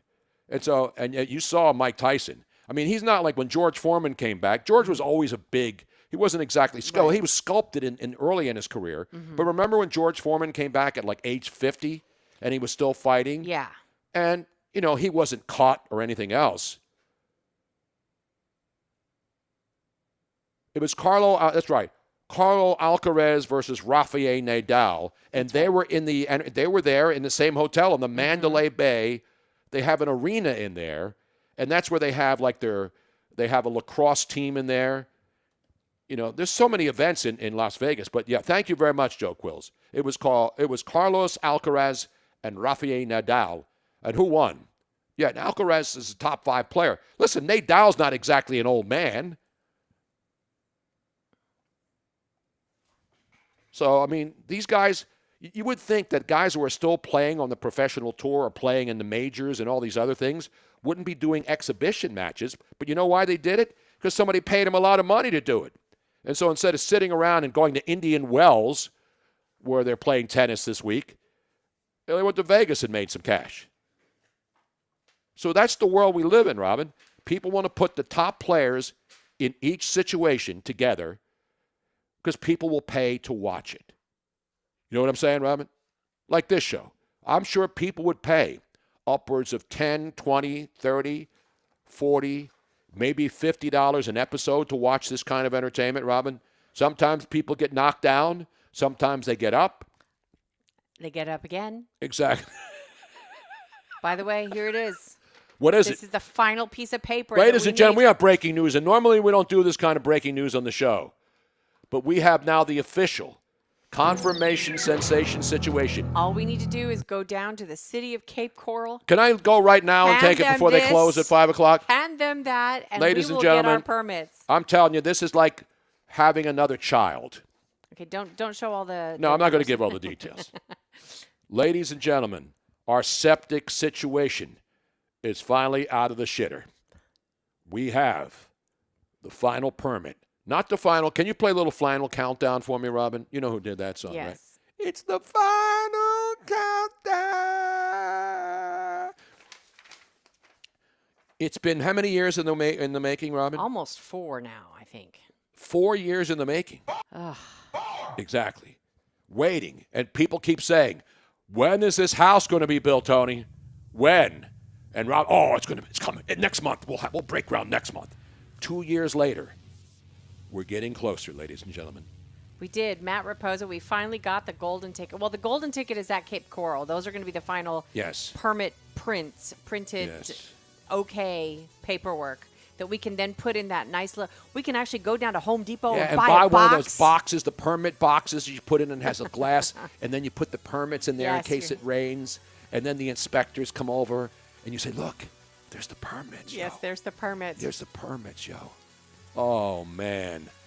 I love. And you know what I'm going to do before when they start excavating? Uh-huh. I'm going to have to get out my sluice box and see if there's any gold. Oh, okay. Yeah, I don't think there's gold in No, Florida. I no. don't think that there's a lot You know, of I'm a big shells, gold but rush know guy. I that- love those gold mining shows, Robin.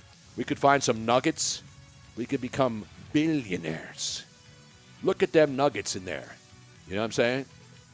Time to smoke a gator on the grill. Why so long? Jack O'Donnell, who is Merry Christmas. The shitters approved. So Jack and the fabulous Ruths, they are arriving tomorrow, and they are going to be able to help us put up that damn box.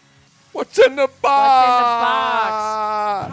What's in the box? The permits are in the box, bitch.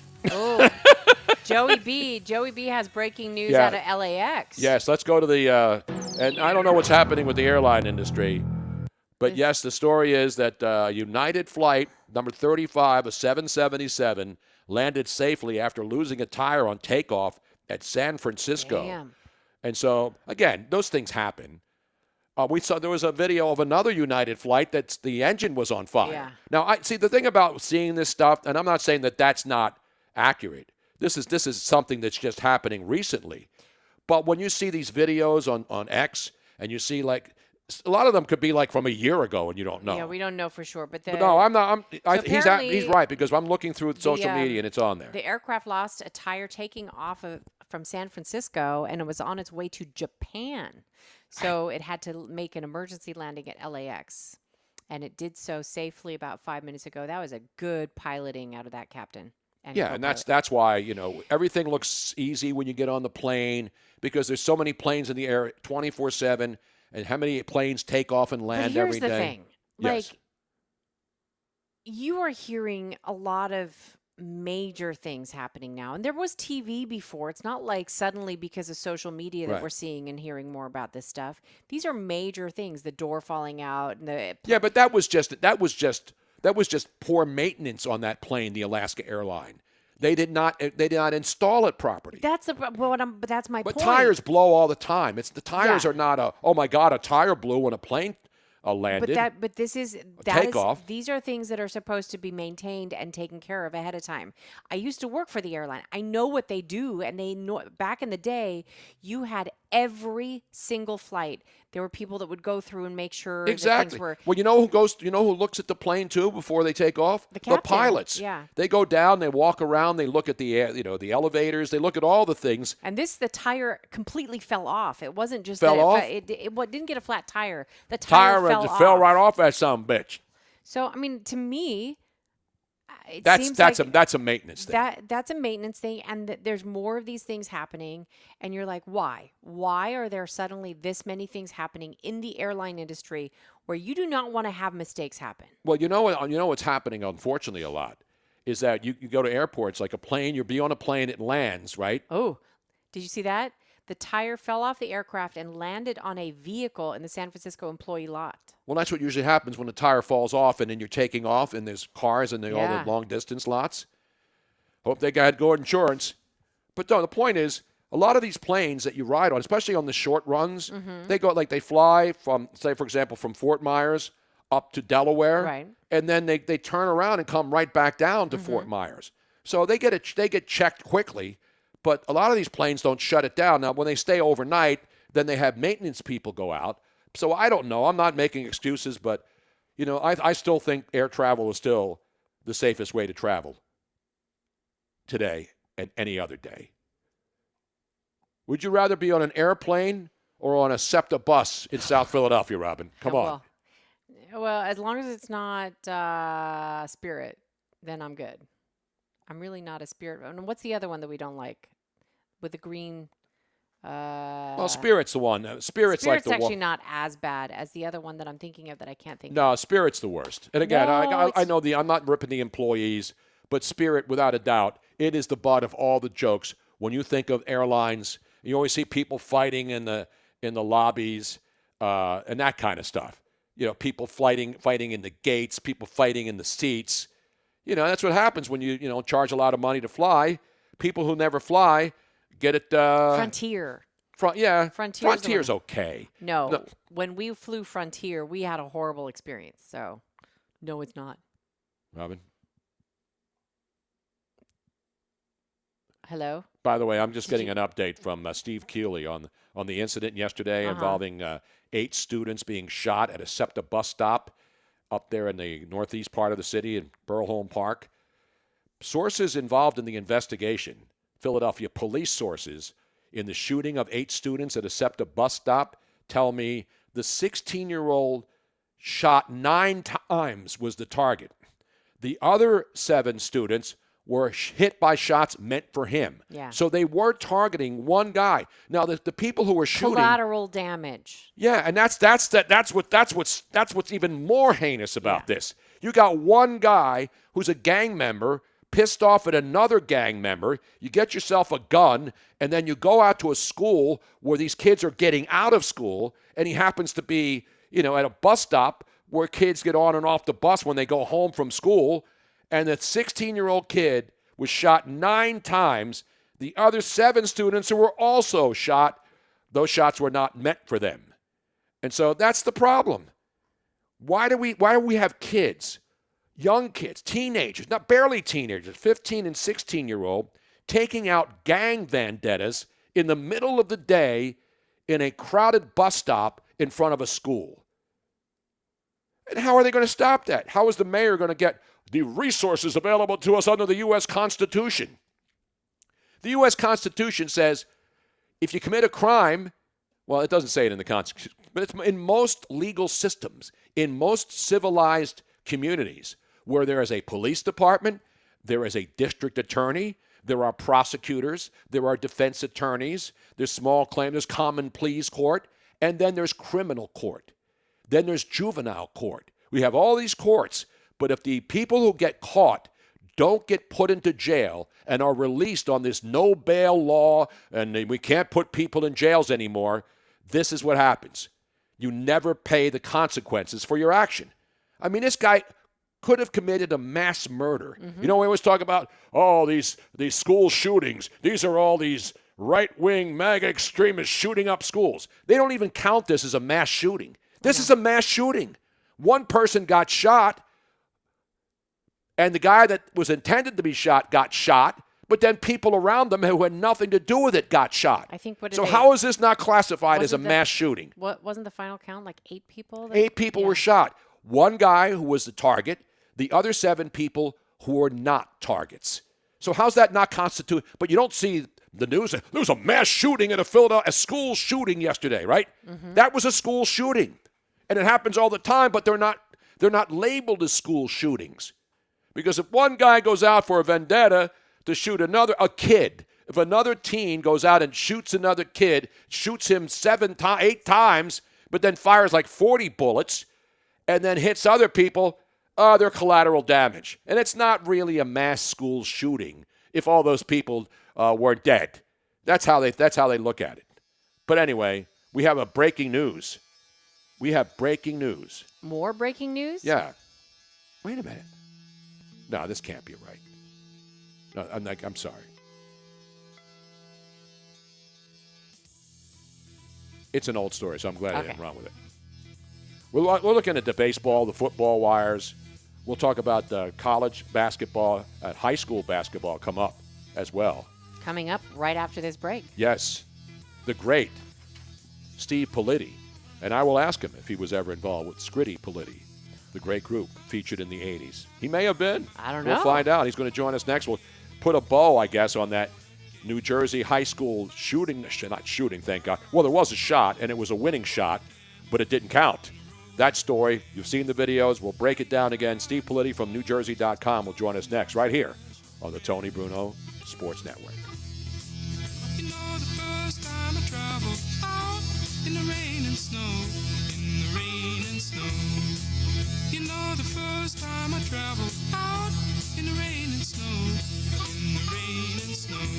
It was meant to be. Tony Bruno on the Tony Bruno. Bud Light presents Real Men of Genius. Real men of genius. Today, we salute you, Mr. Garden Gnome Maker. Anyone can dress up a yard with a shrub or some gladiolas, but it takes real guts to use a small, brightly colored ceramic man. You're the man. And what says, welcome to our home, like a dwarf in the hedges? Standing tall. Many a night, you've slaved over a hot ceramic man maker, knowing somewhere there was a lonely pink flamingo or a cement frog who needed a buddy. So crack open an ice-cold Bud Light, oh master of miniatures, because as all Americans know, a home isn't a home without a gnome. Take me home. Bud Light Beer, Anheuser-Busch, St. Louis, Missouri. There's just one Schlitz, yeah, nothing else comes near. When you're out of Schlitz, you're out of beer.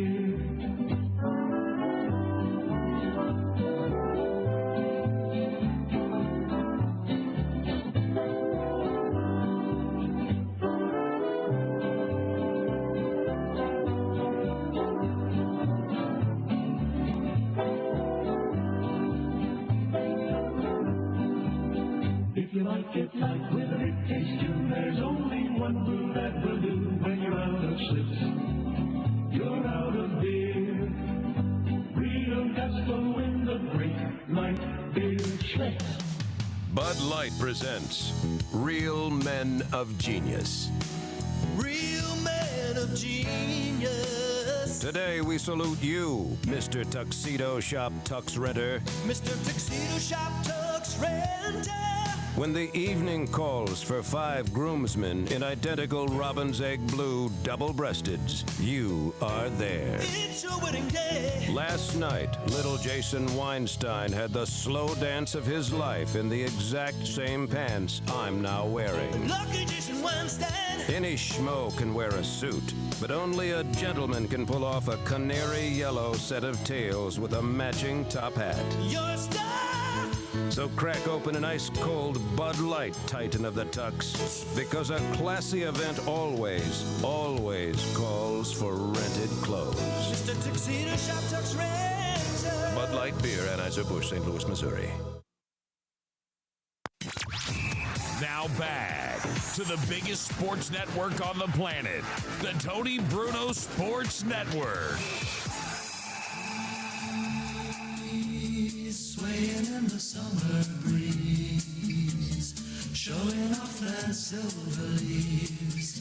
Tuesday, Thursday here in Florida. Beautiful day outside. Fall coming. Of course, daylight savings time this weekend. We'll get an extra hour of light starting on Sunday night. And a lot of basketball. NCAA tournament starting to crank up. Championship week on St. Patrick's Day on the 17th. That's when we will have the selection show.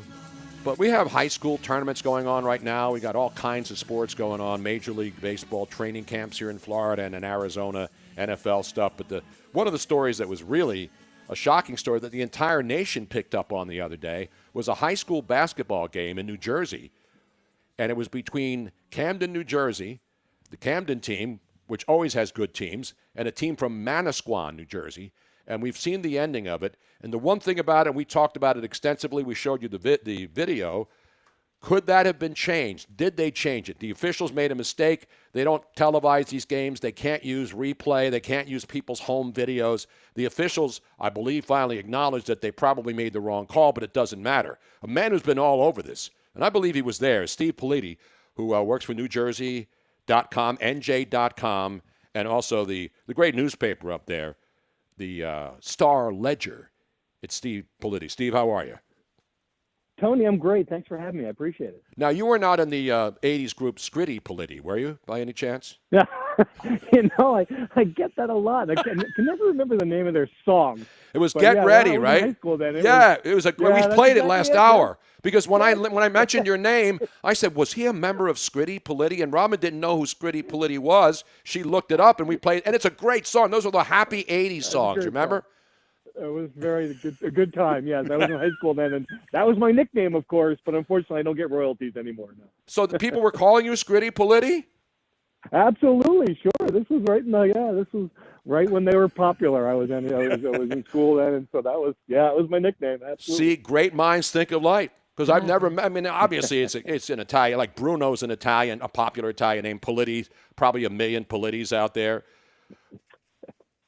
But let's get down to this game now, Steve. I've been reading your follow. I mean, your coverage the other night was great. I mean, anybody who watched that, and again, you don't have to take sides. You know, I don't know anybody who plays for Camden or for Manasquan. I didn't even know. I thought Manasquan was from Cape Henlopen in Delaware Bay when we used to hear that on the weather forecast. But Manasquan had a good basketball team. So they were playing for the New Jersey State Interscholastic Athletic Association Championship, right? Which put you into the state championships, correct? Right. This was the semifinals of their group, so they were one game away from a state title, playing for state title, correct. And we saw what happened.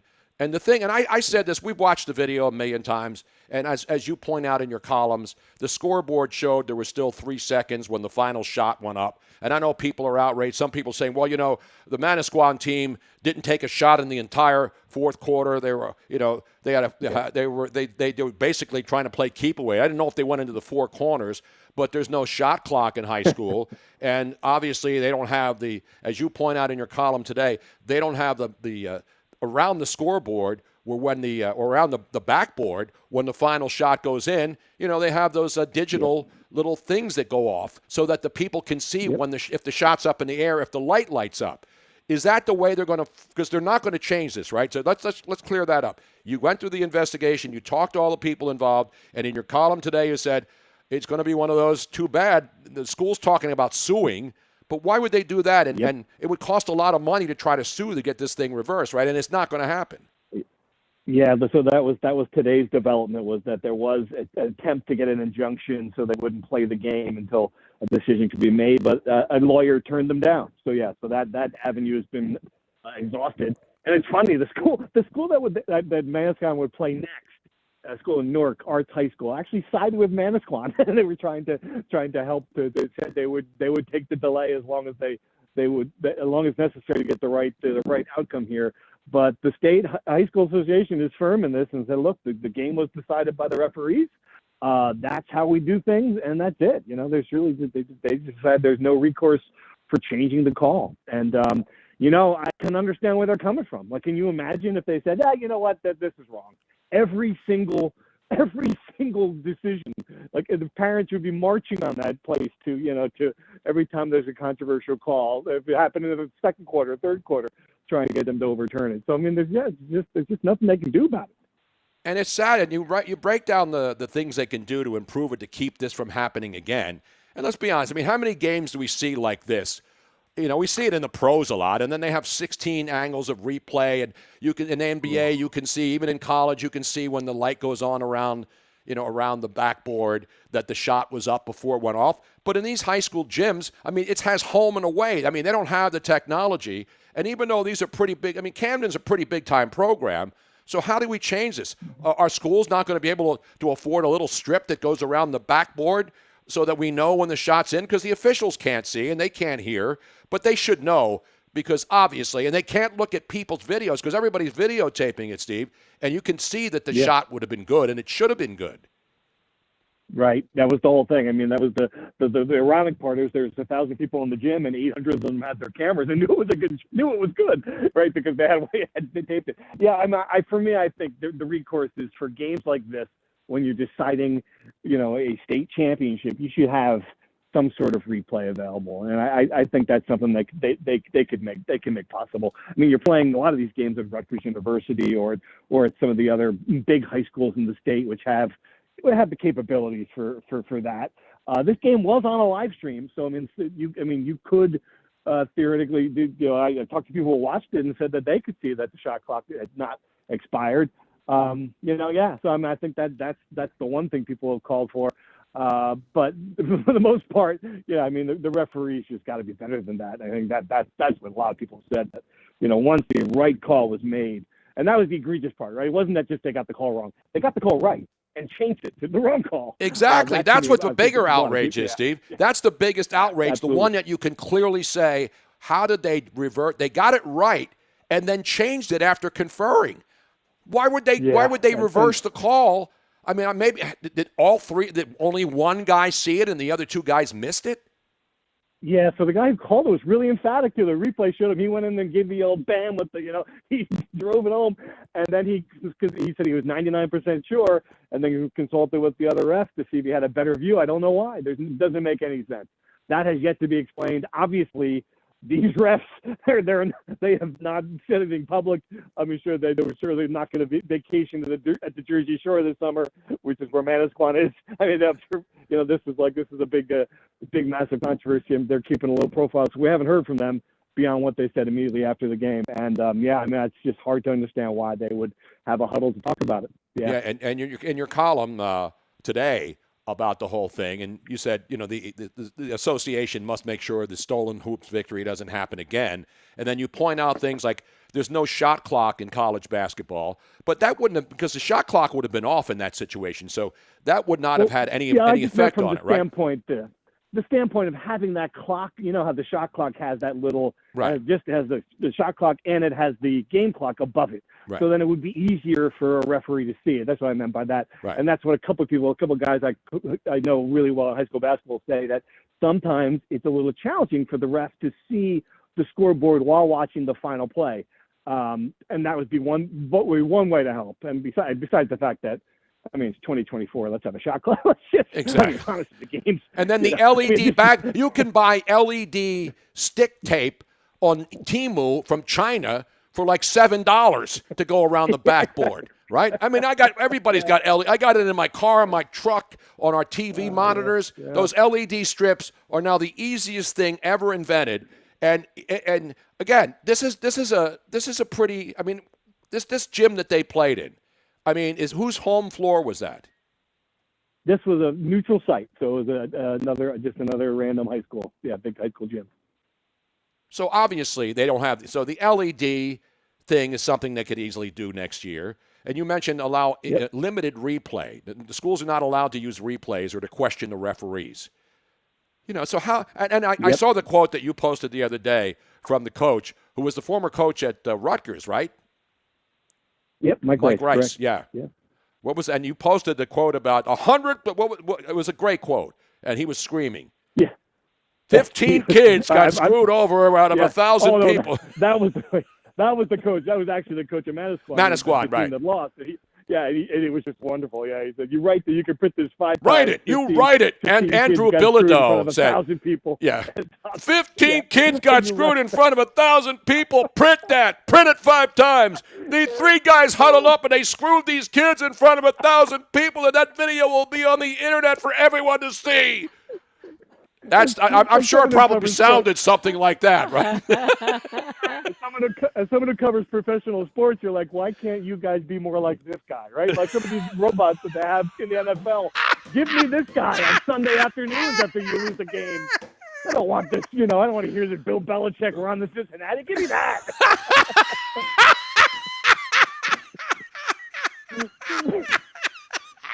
That's one of my favorite quotes of not just of high school basketball. That's I'm thinking of John Chaney, going after Jim Calipari back in the day at the Temple UMass games. 15 or just think of some of the great coaches. The great Earl Weaver would scream at the umpires. Yep. Or, the Yankees managers. 15 people saw this, 1,000 people saw this, and 15 kids got screwed. Print it. Print it 5 times. Take it all the way up to the boss. Oh, that was one of the outrage. That was, what's his name, a pitcher for the Yankees. Rich Goose Gossage. You remember that? And he was pissed off after a game, and he's screaming, "You write it. Print it. You can take it all the way upstairs to the big man. Print it. You heard what I said." And see, that's what we want. We need more passion. None of these disinterested guys are, we got 162 games. We'll get them back tomorrow. Right. Absolutely. That's what made it great. And that's why I love that level too, because when something like this happens, people are real people. Exactly right. Can I quote you on that? People are real people. I think that was also a Scritti Politti song, Steve. I think they did a follow-up to the It was the B side. Ask your parents what that means, kid.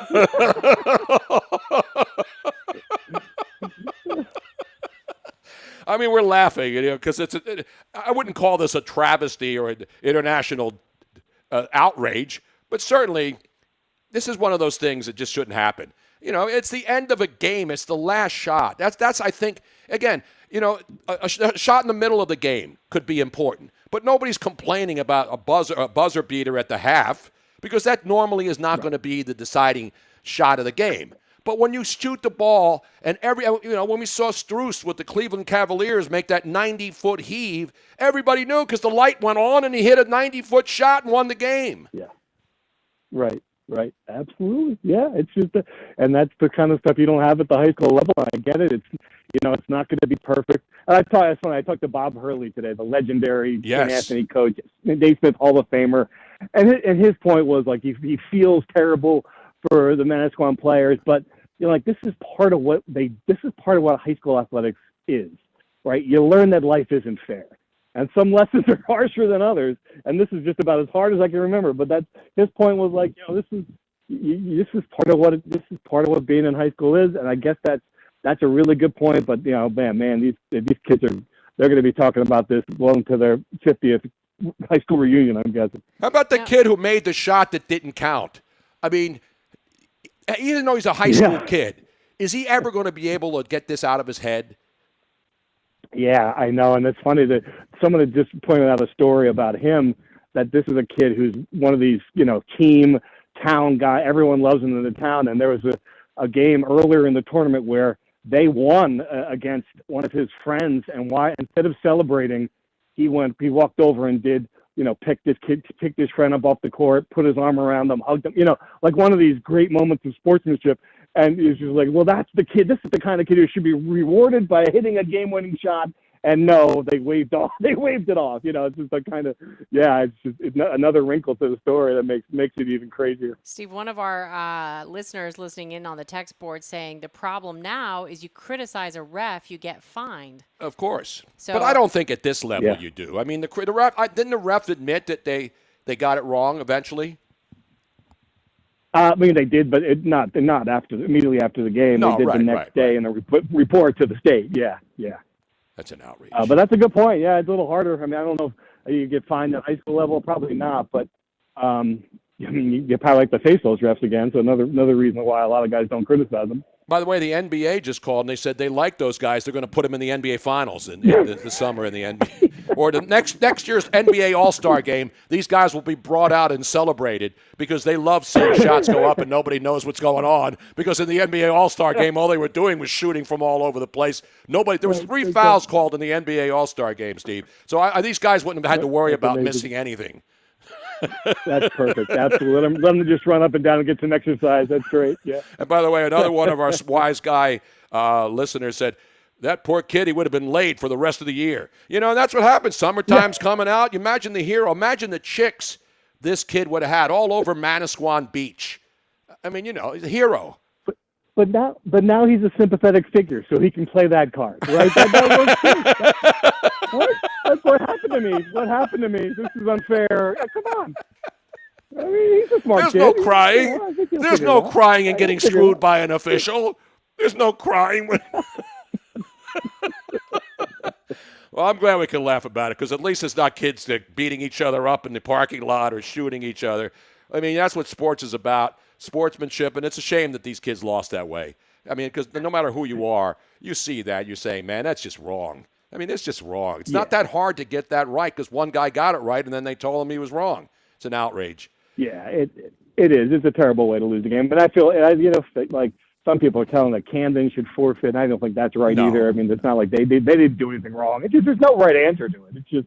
It's one of these things that just kind of sucks all around. And yeah, this is kind of the way that happens sometimes. There's no way to explain it other than it's sports. And I kind of wrote today in a column that this is not like a lifetime special. There's no happy endings every time in sports. It's like sometimes sports suck. It's kind of what we watch it. We watch it because we love it and we love it. It's unpredictable, but sometimes that means it's not going to be going to be something that's not happy. It's not great. And, that's one of the endings we got this time. Here's another speculation, and this is just speculation. Tim Donaghy had the under on that game, and that was the shot when it wasn't counted. No, they don't. There's no gambling. They have lines on these high school games. That's what some of our degenerate gambler friends are asking. I don't know, but Camden would have been favored by 10 easily. Oh, absolutely. That's not there's not an issue. Yeah, this was a big upset in the making if Manasquan had won. So there was no. I doubt there's no action that changed hands in this one. Well, Steve, now how do you top this now? Because you're covering a lot of, that's a guy like you is a real journalist who goes out and covers high school stuff. I mean, how can you top this for the rest of the year? Hello, that's a great question. I mean, I'm going to the Olympics. There'll be some big stuff in 2024. We got NFL teams. Maybe Aaron Rodgers will play more than 3 snaps. Who knows? There's a lot that happens. But you're right. As far as controversies go, this is a good one. This is going to be hard to top controversy-wise. That's exactly right. We need a tirade from an NFL. We need an NFL coach to give us one of those tirades. They don't do it anymore. Is there one NFL coach? Well, actually, Dan. What's his name in Detroit? The Lions coach. He's the only. Dan Campbell is the only guy who would probably go off like that in a situation, right? He might. He's a good one. Yeah, the guy in Miami a little bit. He's kind of quirky. He might say something like that. But otherwise, yeah, you're right. That there's nobody. Well, Steve, it's great. I appreciate you getting back to us. I know you've been busy, and thanks for coming on and putting this. I guess we're putting this to bed, even though there's no happy ending, as you said. And when you go to bed with no happy ending, that's a hard one to shake off. Yeah, exactly. Well, we'll see what happens on Saturday when they play the game. I don't know. It'll be interesting. Now, where's that? Where's the champion? We learned from Seinfeld that it's much easier to fall asleep after a happy ending. Yeah, well, that's of course.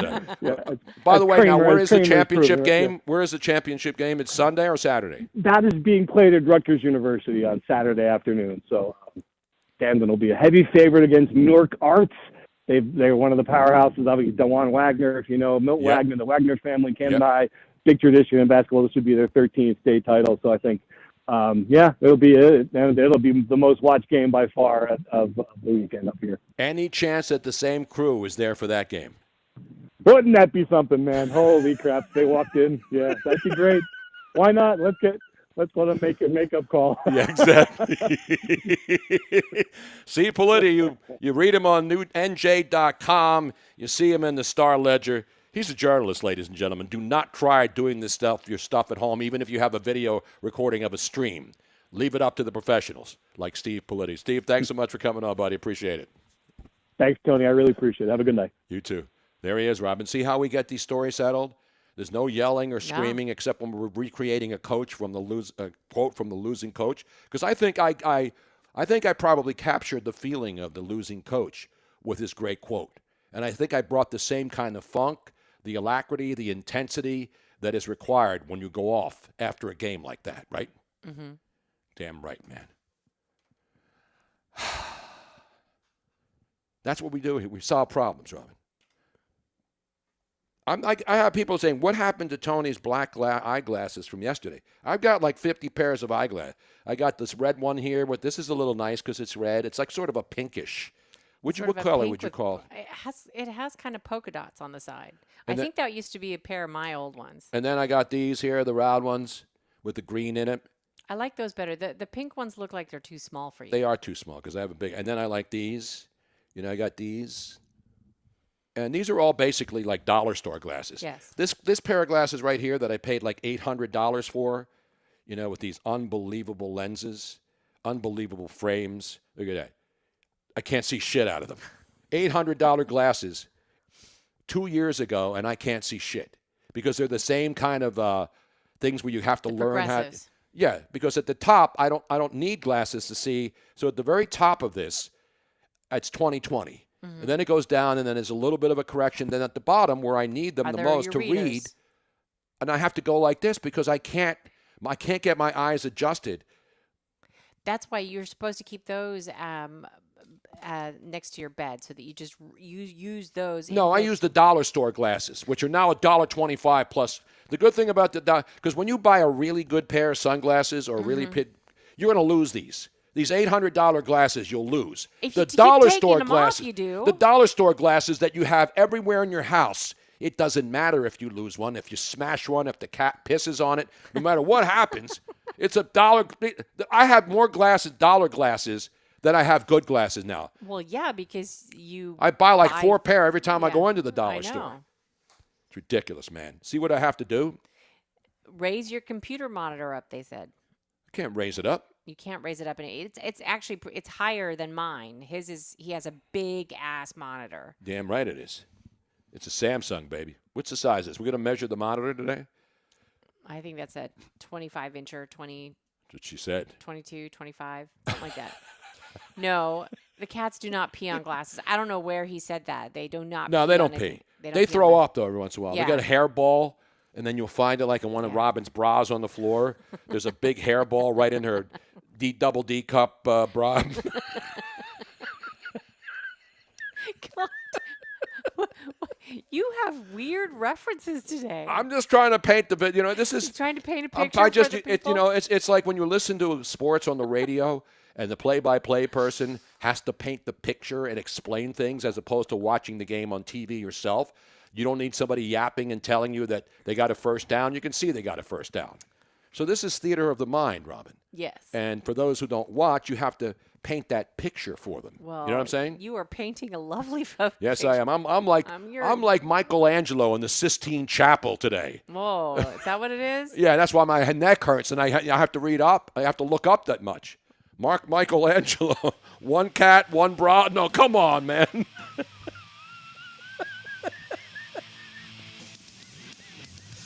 We have 2 cats and multiple bras. Bra. Yeah, I have a few of those. Oh, Lord heaven. And the 5 o'clock hour, these shows are, see what happens when we have fun on the show and we try to do it every day? The show flies by. We're 2 hours in the books. Now, And coming up, yes. If you are at work, this is the show you want to listen to Yeah. because your workday goes like that. Damn right, man. Redbird says the red glasses make you look Asian. Hey. Do you look a little Asian? Well, maybe a little Yeah, I bit. turned Japanese once before, you know. I hope more than once. Turning Japanese. I think I'm turning Japanese. I really think so. Joey B, the 5 p.m. hour, start pouring cocktails, Robin. Yeah.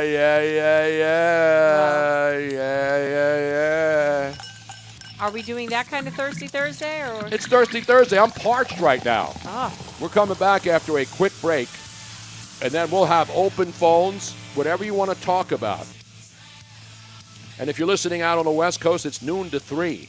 Yeah. If you're listening in Reykjavik, Iceland, I don't know what time it is. If you're listening in Finland, if you're listening in Germany.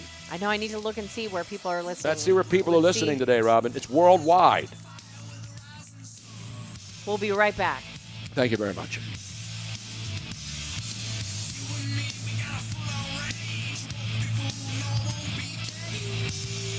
It was meant to be. Tony Bruno on the Tony Bruno Sports Network.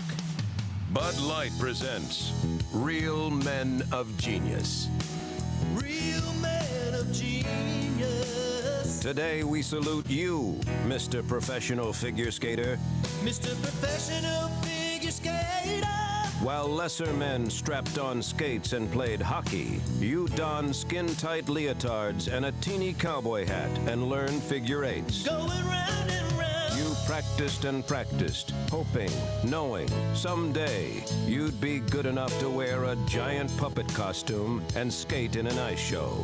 Welcome to the big time. Skate perfectly and you're a crowd pleaser. Mess up and fall on your butt, and you're still a crowd pleaser. So crack open an ice-cold Bud Light, oh Titan of the Tights. You may never wear a medal, but sequins are shiny too. Mr. Professional Figure Skater. Bud Light Beer, Anheuser-Busch, St. Louis, Missouri. Everybody doesn't like something, but nobody doesn't like Sara Lee. Everybody doesn't like something, but nobody doesn't like Sara Lee.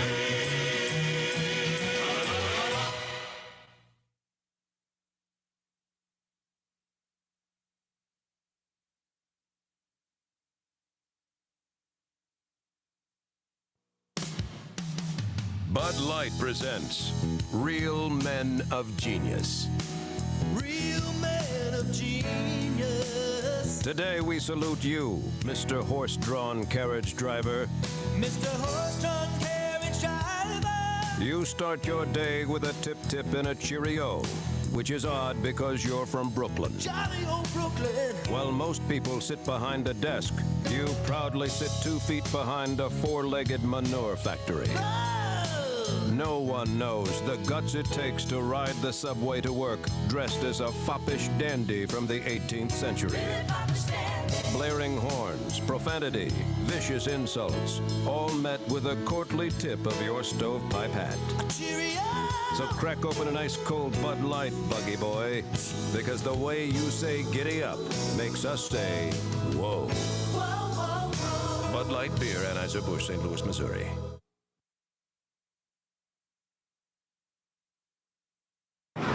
Ladies and gentlemen, you've been waiting, and now it's here.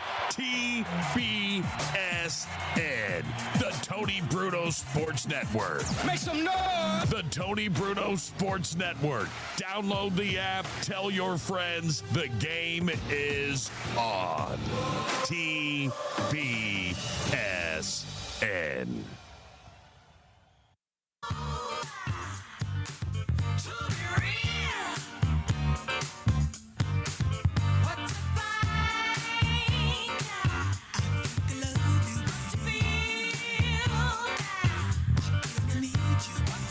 To be real, which is what we are here on the Tony Bruno Sports Network. It's a thirsty Thursday afternoon. Robin will be heading over to get my, don't forget the opener. We've made a decision, an executive decision. We did have a brief huddle here. We were going to go with the Tito's and cranberry. We had a choice of wine. I might still go with something like that, but you said or you wanted beer. That calls for a beer. Thirsty Thursdays calling for a beer for Tony. Yeah, let me I still pour haven't one made out up here. my mind. We have tons of texts and messages on social media. I know. I can't keep track of them. I know there's so much. It's that's the only bad thing about. There is nothing bad about having more and more people listening, but No. it's hard to keep up with all the. But we have BV Films. BV Film, not BDSM Films. No, that's different. That's BV Films with a Z. Is he's a active texter. He's saying, I'm listening live from Sacramento at times out of Oakland. Holler from the 415 and out there in Oaktown and Sacktown. Redbird is saying, I'm having one. Love you, Tony. Philadelphia legend. Thank you. If you, Mike Redbird, Astropia's tapping in from the 702. That's the great Cheryl Lynn who is singing To Be Real, the song you just played, Rob. One of my favorites. 702, is that Las Vegas? I don't think so. Where's 702? Redbird also saying if you move your monitor down, it may help with those $800 glasses, Tony. Now, see, that's It's Vegas 702. You were right, Robin. Did you say Vegas? I did. We were only there for 9 days. But here's the thing about Tony's monitor. He can't move it down because if he moved it down, I then would be during looking the like show- this, and I can't look at the camera. And then it would make it look really bad during the show. So that's why. I mean, I'm unattractive enough. I need something to make me look good. And I think the red, I got my Jim, remember this one? I got this from Jim Florentine. Now, what happened to those bright blue glasses that you had? People love those. I can't find them. I got the green ones here. They're all over the place, Robin. Let me check in the drawer here. I got... Anthony Mack is again at the Naughty, but he must be working there, right? He has to be working. Are He you has a to be bartender? Can you Right. bring over, can you drop over? 703 is Northern Virginia. Can you Yes. deliver Anthony Mack from the Naughty Parrot in Fort Myers? I want to look at the menu because that menu. Now, I at hope the Naughty Parrot doesn't have the parrot fever over there. Oh, I hope not too. We because had that would be story bad. yesterday exclusively. But Yeah. the Naughty Parrot looks like they have a fantastic menu. It looks I know. really We got to delicious. go I there know. one We day. have to go there one day. Maybe we'll take Jack and Ruth's when they get to Ooh, town. That would be good. That would be a good idea. And by the way, we have breaking news about where we're going this weekend, Robin. We don't normally announce our. Here we're going. We are going up to Clearwater tomorrow. Not tomorrow, Saturday, Robin. Sorry. That's right. We're going to pile everybody in the family truckster. We're going to make the trek all the way up from here, Naples, all the way up. No, we're going to not take the 275. Yeah, we're going to go toward Tampa, and then we make the cutoff over the bridge. And the Slauson cutoff, and we cut off our Slauson. It's not the Rainbow Bridge, the Sunshine Bridge. Yeah. Sunshine Bridge. And then we are going to go, I don't think we're going to have time to go to Lenny's. No, we're going to go, but we're going to have a cheesesteak at Delco Dave's. Abso-freaking-lutely. I haven't had a real cheesesteak, and since I don't remember, Robin. I think since the last time we went to Delco's in spring training, so that's one of our stops. We are going to, and thanks to John Brazier? John Brazier. The great John Brazier. Who helped us last minute getting tickets, and we will see him on Saturday as well. Yes. So and that's going to be a packed house. I mean, it's standing room only. Now, we could sit on the berm, and I love sitting on the berm in the outfield at a lot of these minor league ballparks. Which is fantastic, except I have not spent a lot of time out in the sun yet this year. Yeah, you're too white, I am too white. I would look like a lobster. Lobster. And not a good lobster. But if anybody else is going, please let us know or search for us. I'm sure that I will text or Tony will text when we're at our seats. We're going to be at Phillies, Toronto Blue Jays, Saturday 1:05 start. Here's the 2-2 delivery. Berm. And I prefer to sit on my ass, not burn. And berm. I have my Phillies spring training T-shirt. I know. I'm going to wear my Phillies T-shirt too. I'm going to put on a uniform. I'm going to bring a glove. I'm going to bring some cleats. I'm going to wear see-through pants to commemorate the. I'm going to wear no underwear and see-through white pants, and it's going to be delivered to me by Aaron Rubin. Now, what's the guy's name that runs the Fanatics? The guy's a genius. Adam Rubin, I think his name is. The guy who's one of the 76ers owners and has Fanatics. They're the ones who made these pants. They were designed. Adam Locke? No. His last name is Baldwin? Rubin. No, his name is Rubin. Michael Rubin. Michael Rubin, that's right. Okay. Michael Rubin, who obviously is like the number one source for all of the uniforms for everybody. As soon as a team wins a championship, they got the T-shirts, everything officially licensed. That's what they have. And then because Nike became the designer for the new Major League Baseball uniforms, and it used to be Majestic. Remember the Majestic Clubhouse? And I love shit that's majestic. You know what I mean? Now, Tony, yes. I'm inviting people to call in. We do not have any more guests this last hour. That's right. It's going to be Open Phones America. Open Phones. Open Phones International, actually. And what is the phone number, Robin? Let me see if I can remember it. 352 234 8669. I am so impressed. The 352 was the hardest part for me because 234 is easy. It's sequential. And then 8669 is Tony in numerical form. But if you say Tony, then people are like, where's the T? Where's the O? And if we had a rotary phone, it would be even harder. Oh, you got to get that 9 off, get W, and you have to go all the way. The W, X, and Y, right, on the rotary. That was the biggest pain and it sucked because when radio stations used to do contests, and they had numbers with like a 99 in it, and then you'd have to get that rotary thing all the way around, and you can't dial quickly. Have you ever seen those videos of current teenagers being given a rotary phone and told to dial somebody? It is hysterical. I know it is. It's great. It's so funny they can't figure it out. I'm like, is it really that hard? Exactly. Yes. Well, and it's not that hard. Anyway, let's get it back to the fun and games, Robin. There's a lot of stuff going on. Of course, NBA tonight, a couple of big games on the TNT doubleheader tonight. First, at 7:30, your Miami Heat, who have been really hot, taking on a Dallas Mavericks team that's slipping faster than Mark Cuban's facelift. That's how things are going between those two teams. Dallas still a good squad, but Miami, hot, hot, hot. Well, it should be. It's Miami. Bienvenidos a Miami. Sí. That's a 7:30 game on TNT, and then the later game, another good one, the Denver Nuggets and the Boston Celtics at Denver. Another Titanic battle. That's coming up at 10 o'clock tonight on the TNT games. Bunch of other games in the NBA, a lot of college basketball. We talked about some of the NFL moves today. And signings are coming fast and furious. No, that's not being done by the former Attorney General. He was the Fast and Furious original guy, or the Fast and Furious movie franchise, of which I have seen none, and I have told you that many times in this program. But the other stories are all a lot of football signings and a lot of people speculating now about what's going to happen. We know one thing. We told you this the other day, that the Chicago Bears had a one of my favorite titles, tags, because, there's all these teams at tagging. The Bears put a non-exclusive franchise tag on Jalen Johnson, their star cornerback, the other day, hoping to get a deal signed.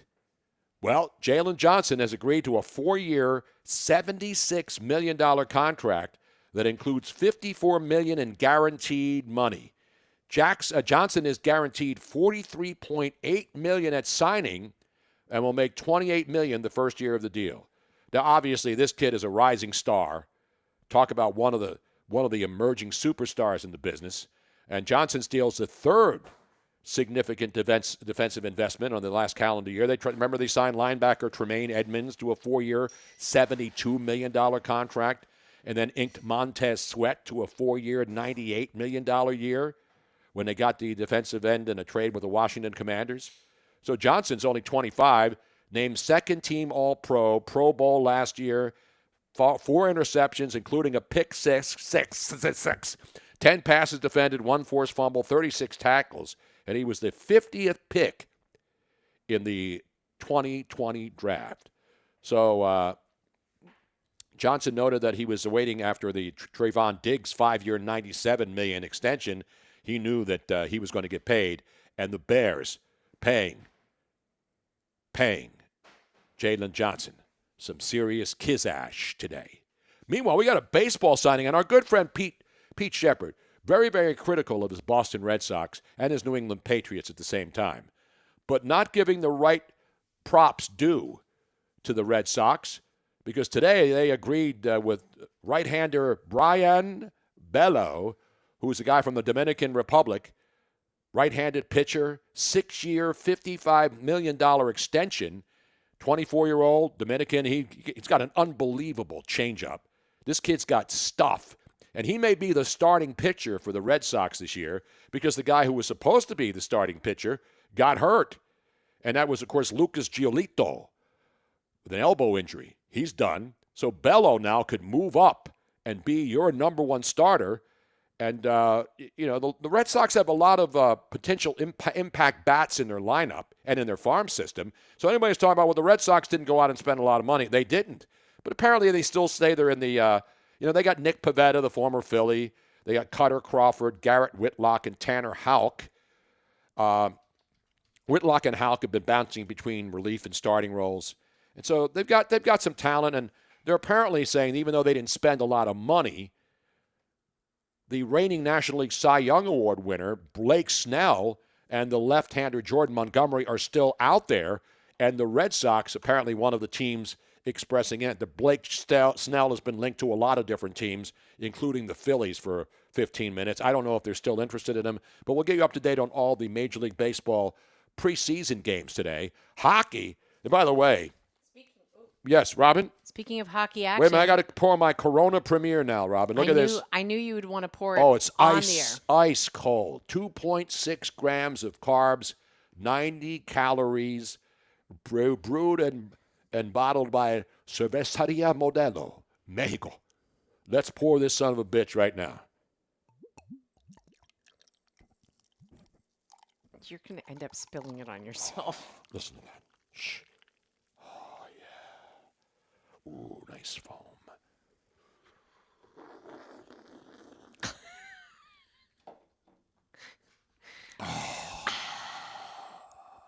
Now, if you got the time. I made myself a homemade wine cooler. A homemade wine cooler? What kind of redneck bullshit is that? White girl redneck shit, Robin. It's delicious. Red How wine. did you make it? Red wine and ginger ale. That's a red wine cooler? Yeah. Is that an official recipe, or is that just making shit up on the go? No, I think it's an official recipe. That's not like sangria. You know what sangria is, right? Yeah, sangria is like I think that's part of a sangria ingredient, but it has like a whole bunch of fruit shit in there. Exactly. Wait a minute, Wayne Atkinson wants me to give you one of those, Robin. What? Why do I have to give her one of those for having a white wine? She didn't have a white wine spritzer, at least. Do people still make white wine spritzers?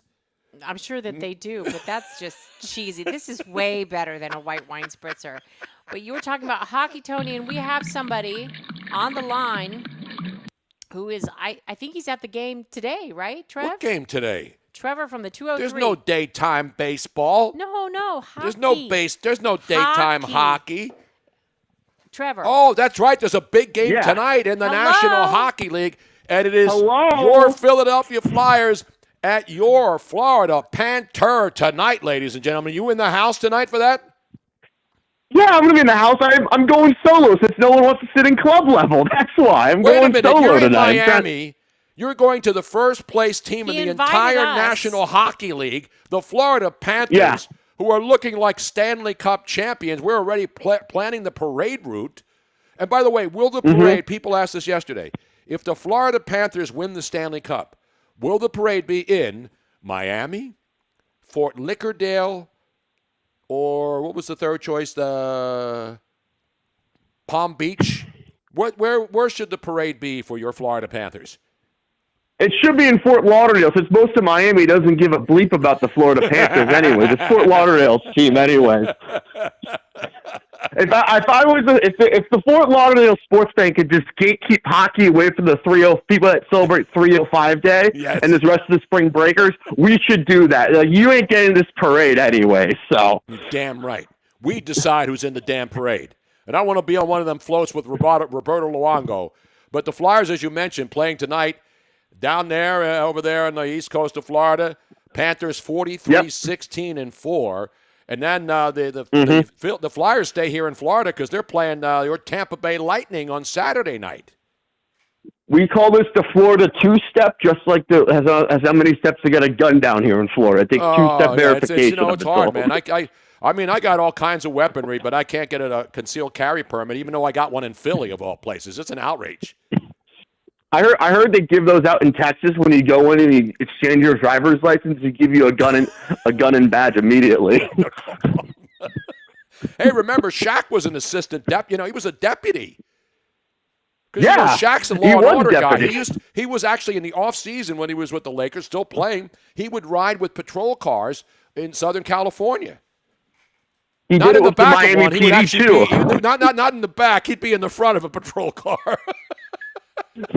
If you have Shaq coming up and knocking on your door, that means you're in big damn trouble. Shaq didn't even need one of those ramrods to kick down the door. He just kicked the damn door down. Boom! With that size 18, size 18 I got foot, one of he could Shaq's kick shoes down right anything. here now. I may go out with Shaq and start breaking down doors. Robin, can you get me Shaq's shoe? It's right behind the banner there. Will you be breaking down the walls, too, like Chris Jericho would do also, right? I'm breaking down the walls of heartache, baby. I'm a carpenter of love and affection. Here it is. Here's one of Shaq's shoe. It's getting slightly yellowed now. This is legit. That means this is an original. it's an aging finely, like a nice wine. Yes, he is. And there's Shaq's signature on the side right there, signed especially for me. Look at those babies, man. I can fit my head There we in go. This was Shaq's brand too. It was Shaq that. I mean, this was his own brand, Shaq. Yeah. I think if I put my hand in there, it'll go all the way up to my elbow. You know what they say about guys with shoes this big, man? I got my whole arm in there. They got. As I'm watching on the big screen, making sure we have everything right. That shoe could honestly be if you saran wrap it really tightly, make sure that all the yellowing will not show up anymore. Anyway, it's a little fun fact for you. Let me see what size it is here. By the way, I just looked it up, Tony. What? A red wine cooler is ginger ale, red wine, and technically it's supposed to have a slice of orange in it. Where's the damn oranges at? We're in Florida, man. No, we don't have one. What's her name? Wait! You're making a wine cooler? Are we bringing spring break to Cape Coral, Florida too now? Yes, we are. Miami's trying to get rid of it too. Miami Beach is trying to get rid of all the kids. This is a size. I can't see. Can you see that tag in there, Robin? Here. Let me get it up in there. Style 4252. Here, hand it to me. I can look at it. 20? No, these were made in. His shoe size is 22, but let's see if it says 22 there. Not 22-inch dub spinner wheels from back in 2004. No, I was rolling on 20s. I'd never get up to 22 though, but I did have the spinning rims when they were popular for about 30 minutes. Remember the spinners? I do. I remember them. I remember I was in L.A. on vacation. I saw a nice SUV. It parked at a Target and went over the thing and spun all four wheels. That's how much of a degenerate I was back in 2000. They got to come back, 2004. man. They're going to come back, I think. If starter jackets are coming back, we need the spinner wheels to make a comeback. I know Sprewell made the Dada shoes. Those need to make a comeback as well. I think these were made specifically, obviously, for Shaq. Yeah, for him. It has this brand. It's not a Nike. It's not a. These were just his shoes, and it doesn't. It was the Shaq shoe redemption. I think he made a movie about it. It actually doesn't have a shoe size on it because they just made him specifically for him. Wasn't that a movie, Shaq shoe redemption? He made Kazam. I know that. Yes. I heard that made some money. I know Jerry West was not happy about that. Why is this? Ew. What's on there? What are the silver is like all. That's because it's sticky been hot. It's been sitting in a hot garage, and it's starting to melt. What do you think I can get for that shoe if I were going to sell it, which I won't? It's signed, but we need to put some kind of shellac on it. Yeah. What do you think? Maybe. Is it It's autographed? Yeah, it's personalized. Not personalized. Over just 400. How much? I would say over 450. Let's start the bidding at 450, 440. We don't have 450. We don't have 474, 475, 475, 575. It's like one of those Barrett Jackson car auctions. We need one of those. We need one of those guys right now to just start it. Get the gavel out. Sold. Sell. That was in the movie with Trading Places. Trading Places, right? Yeah. Sell. Great movie. Sell. All-time movie. Another movie shot in Philly. By the way, did you see the latest movie that Sylvester Stallone is filming a movie in Philly where he chases a serial killer?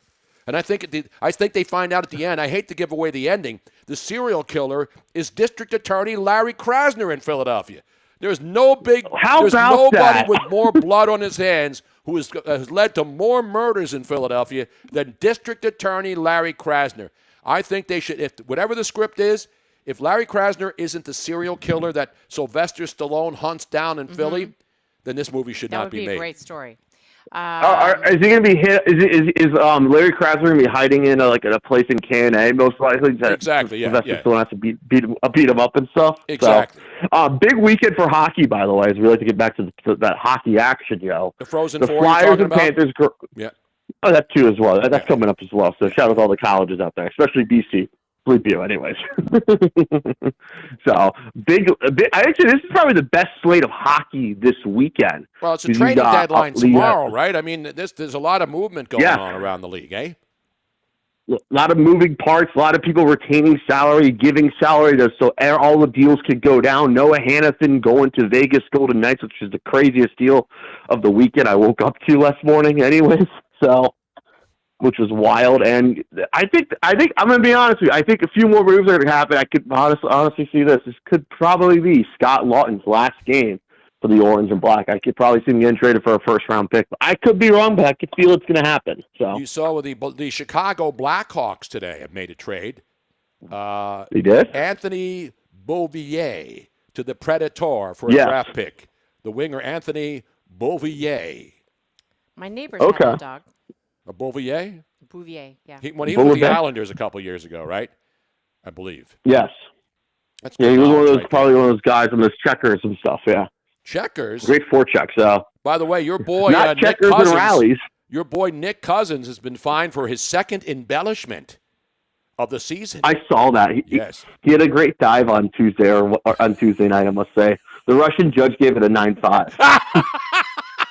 Yeah, he was cited for embellishment in a game against the Sabres, February 27th. He was hit after the whistle by Buffalo winger Jordan Greenway. It fell to the ice dramatically. Even LeBron James gave him a standing ovation.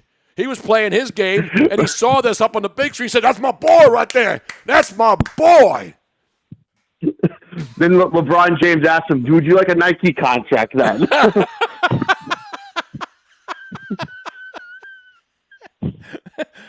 It's ruled, by the way, if you're scoring at home, congratulations, it's only Thursday. NHL Rule 64 on diving embellishment is designed to bring attention to the more and more seriously penalized players and teams who repeatedly dive and embellish in an attempt to draw a penalty. Do they have that in the NBA? I heard Sean. They should, honestly. I think Sean Avery should show them how to do it correctly, since he knows how to make fun of the Europeans all the time. They love to dive. A.K.A. Mike Ribeiro, how you doing? Florida defenseman Oliver Ekman-Larsson said Cousins is trying a little bit of everything to make impacts in the game. He's one of those guys you love to have on your team and you hate to play against him. You know what I'm saying right there? Nick Cousins. Yeah, I hear you. That's what you get from a former Flyer legend, Nick Cousins. Anyway, you got to muck it up sometimes for the boys. Not Kirk Cousins, who's still waiting to see if the Minnesota Vikings will bring him back. Not the Twinkies, not the Minnesota Twinkies, who are playing spring training baseball today or tomorrow. Anyways. Exactly right, man. Exactly. Who do you like tonight? Absolutely. By the way, this game will be sold out, right? This game tonight with the Flyers and Panther, right? So here's the thing about the Panther games lately. They sell out, but it's a lot of split fan bases anyways. You get a lot of Panther fans, but you also get a lot of the opposing fans. So you'll probably see a lot of orange and blackness tonight. And there'll probably be more this weekend in Tampa Bay because it's also Florida. So it's the last trip for all the Northeast people to get away from before winter is officially over. Exactly. Also, and you got the Phillies. We can move the clock forward to that. Going to the Phillies Toronto Blue Jays game on Saturday afternoon, baby, up in Clearwater. Ooh, I may have to stop by because I'm leaving South Florida around 10 o'clock or something. So maybe we can get lunch. I don't know. Who knows? At the ball yard, we're not even sitting in the berm, although I like the berm. You know what I'm saying? Mm-hmm. I hear you. The berm's always fun. Exactly right. That's where all the action's at anyway. So, by the way, spring breakers, please get out of Fort Lauderdale, please. We don't need your traffic right now. Yeah, please just go to the Panhandle. Fort Lauderdale should have put out one of those PSA videos like Miami Beach did. I love the people here in Florida. I love the people who aren't from Florida, and then they come down or live in Florida and then are mad that Governor DeSantis, at the request of the Miami Police Department and the Miami mayor, and all of its citizens. And all of its citizens who live there are upset that they're bringing in more police to help keep things under control. These are the same people who obviously don't own a business, don't care, aren't from Miami or Fort Lauderdale. Meanwhile, in New York City, the governor has 1,000 National Guards troops going into the subways. But just to try to keep people's property safe and try to keep the beaches civilized during spring break, which happens every year. Oh, DeSantis is a Nazi. This is what they do in third world countries. Then what is bringing in 1,000 National Guard troops to go into the subways of New York and check people's bags? What is that? And remember that Kathy Is it 2002 again? Is it 2002 again? That's the last time I checked. The National Guard were in the subways again. Anyways, so exactly. I'm surprised. More cops. It's same too. At least they're doing bag checks at the beach, and no alcohol is allowed on the beach. They put in big light signs. Like you see those construction worker signs. Yep. No alcohol on beach. At least Florida is telling people what not to do or what to bring onto the beach because we don't want glass in the sand or on your toes. You're damn right, man. You know your etiquette, my friend. Yeah, I'm just trying to class up the bitch down here, but it's really hard to. By the way, I have breaking NBA news. While we were talking National Hockey League action, I got breaking news. That league's still in. That league's still apart. The league is still, and LeBron's got a lingering ankle issue, as we can officially stick a fork in the Lakers, I believe. But we must also stick a fork, despite a win last night by your Brooklyn Nets against the 76ers a couple nights ago. You mean the New Jersey Nets, too, and the New York Nets that used to play on Long Island? Yeah, the same net team. But guess who's injured again and is out for the season? Can I guess this? You'll never guess. Is it Ben Simmons who's collecting more checks than usual again? You are correct, sir. The Brooklyn Nets announced today that Ben Simmons will miss the rest of the regular season because of his ongoing back issues. Now, they played last night. They beat the Sixers the other night, a couple nights. And then the Sixers spit up a 15-point lead in the fourth quarter and lost to a team. And the Sixers have all these guys. Tobias Harris got booed last night. You know, Meanwhile, the Memphis Grizzlies are missing like 3 of their best players, and everybody's crying about the Sixers not having Embiid and Tyrese Maxey. You know who the Memphis Grizzlies didn't have last night? John Morant, the Bane guy, and Marcus Smart. And they're bitching about Tobias Harris, by the way, is the most overpaid athlete in Philadelphia. Can we all agree on that? He's the worst person with a last name Harris that I can remember anyways. He's representing the last name Harris very badly, by the way. So no relation. He got booed last night in the fourth quarter. They were up 15, and they spit it up to the Memphis Grizzlies at home. Ridiculous. Well, you hate to see your team, your town, your Philadelphia 76ers, as they are coming back down to earth, just like every other Daryl Morey made team anyway. Well, they got injured. I mean, the two main without Maxey and Embiid, they got no shot. No shot. No, they got no shot at all. So, all right, Tony. If you're a Flyer fan going to the arena tonight or this weekend, let's make it feel like the Spectrum, please. Let's do that. Let's have fun tonight. Go Flyers. Spectrum's. Most people alive don't remember the Spectrum. Come on, man. I'm going out to the old guys. We should go to the First Union Center, the FU Center back in the day. I want that type of atmosphere tonight. Old time hockey. I want that hockey absolutely. Action. Yeah. There he is, Trevor, up there in the. What's the area code now? The 218, 213? 213, I think it is. But when we come back, more of your calls, and we'll tie it up for the night. Tie what up? The boat? I think the boat's floating nice. It's nice and sunny out there. I may go out after the show and lay out on the bow. You know what I'm saying? Yeah. Have a couple cocktails, maybe a couple of tequila shots. And I like call it. a night, I like baby. it. We'll be right back with more calls.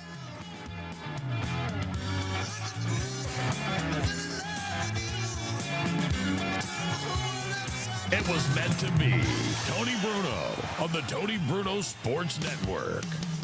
Bud Light presents Real Men of Genius. Real men of genius. Today we salute you, Mr. Nudist Colony Activity Coordinator. Mr. Nudist Colony Activity Coordinator. Wearing nothing but a whistle and a clipboard, you're living the real American dream. Getting paid to think up fun things to do naked. Running free. Sure, there's danger. Vinyl chairs, sunburns, chafage, and lawn darts completely out of the question. Watch out now. Your keen instincts tell you to stick to activities that involve lots of bouncing and jiggling. And if that doesn't work, who cares? You're all naked. It's your birthday. So crack open a nice cold Bud Light, nudie boy, because we all know when the going gets tough, the tough get naked. The Nudist Colony Activity Coordinator. Bud Light Beer, Anheuser-Busch, St. Louis, Missouri. Now back to the biggest sports network on the planet, the Tony Bruno Sports Network. Get a shiver in the dark, it's raining in the fog, but meantime. Yeah.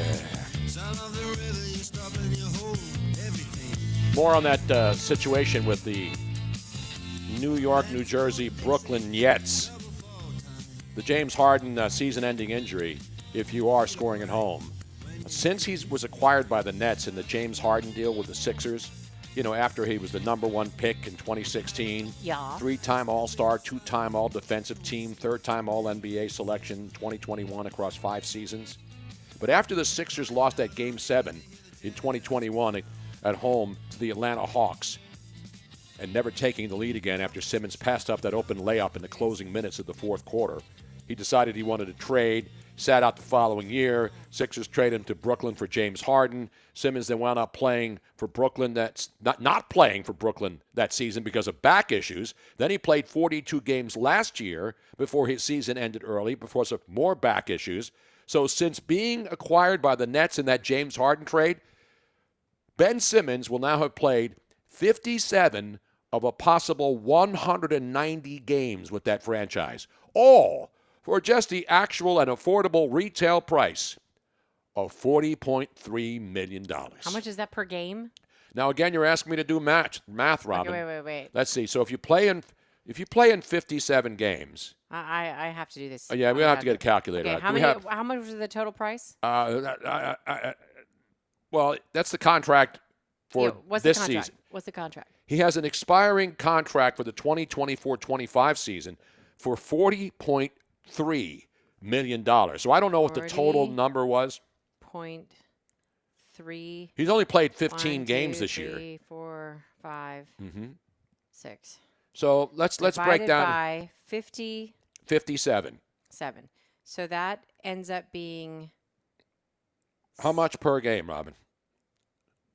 $707,000 No. change. No, it's more than that. $40 million, Robin? Yeah. $40 million divided by 57? Correct. 40 divided by 57 is 0.7 something. So it's a $700,000 a game? It's 707 grand, 707 grand per game. It's funny to me, too. It's funny to me, too, man. Hey, God bless him. Listen, God bless him. Now, we have calls on hold. Let's go to the phones, Robin. But I just want to quickly get to a couple of text messages because the text lines are blowing up today. Area code 609. Love the conversation with T-Mac. Great job, Tony. And, of course, the lovely Miss Robin. Love you both. Love me some T-Macs. What up, yo? This is from Stu Nogats in Hatfield, PA. Stu Nogats, not Stu Gotts in Miami. No, and then what the Fauci say? Bourbon and Mountain Dew, baby. I'm not a big Mountain Dew person because it's so sugary, so sweet. Mountain good. Do the do, man. We are going to go to Ocala with Kevin Stone, not the jug handling Kevin Stone. By the way, the Spurs tonight have ruled out Victor Wembanyama against the Sacramento Kings, sprained right ankle. Did it in the San Antonio game at Houston on Tuesday night. So it'll be the 7th game missed by Wembanyama this season. He started 56 of the Spurs' first 62 contests. Now, Tony. Yes. I posted on my social media a video, or I reposted a social media one of, and people were mentioning it. What? Joey B was mentioning it. Kevin Stone, who is now, you were live on the air, Kevin. He's in Ocala up there in horse countries. Any pretty horses out there on the road today? People were talking about this video. Which video? A video of what would you do if you showed up your favorite boat ramp on your favorite lake, and this is how you were greeted. What would you do? And it's a huge, I seen it. Huge gator. I seen it. And this is what people are commenting about. And Kevin would like to comment as well. Kevin, your thoughts? It's an alligator and it's a boat ramp, but if there's a boat ramp that looks anything like that, you know there's gators in there. Most of the boat ramps we go into don't have alligators around. So that must be in a swamp somewhere. Kevin? What up, Tony? What up, man? What up, yo? What up, Ocala? Yeah. What up, horse farms? Ocala, baby. You're right. If there's a puddle of water in the state of Florida, assume there's an alligator. Exactly. But you can see, this is one of those, it's like... I thought it was audio animatronic. When I first saw this video, I thought, oh, that's at Disney, and they have, in the Jungle Cruise ride, they have those.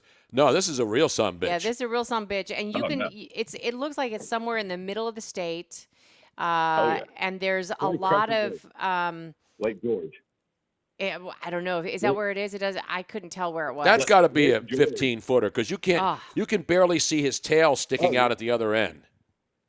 We used to pull. I grew up on a lake for 10 years, Crescent Lake, and they used to pull 12-footers out of there, 15-footers like it was nothing. I mean, we try to run over them on a hydroslide. If you could hit the head, you got extra points. Wait, what's a hydroslide? One of those that goes into the water. The knee board, I guess. Oh, okay. Hydroslide.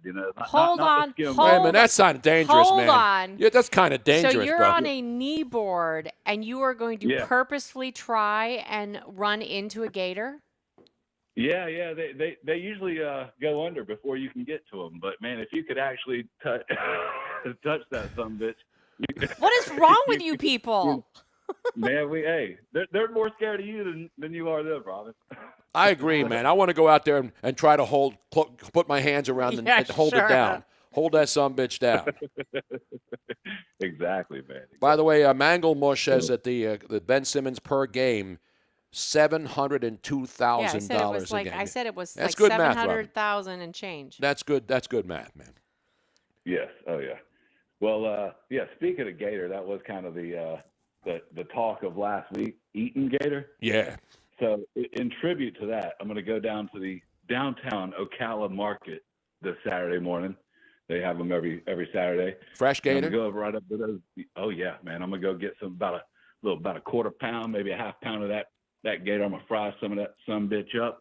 Now, how much does that cost? Yeah, what's gator going these days for a pound? It's obviously a fillet and there's no skin on it because they save the skin to make boots. The tail. They're probably selling the tail meat, right? Is it tail meat? Yeah, gator tail. They always call it gator tail, but sometimes you do get, other parts of the gator. Exactly. It's just kind of when you see it on a menu, you're going to see gator tail. But let's see what I got. Their price list right here.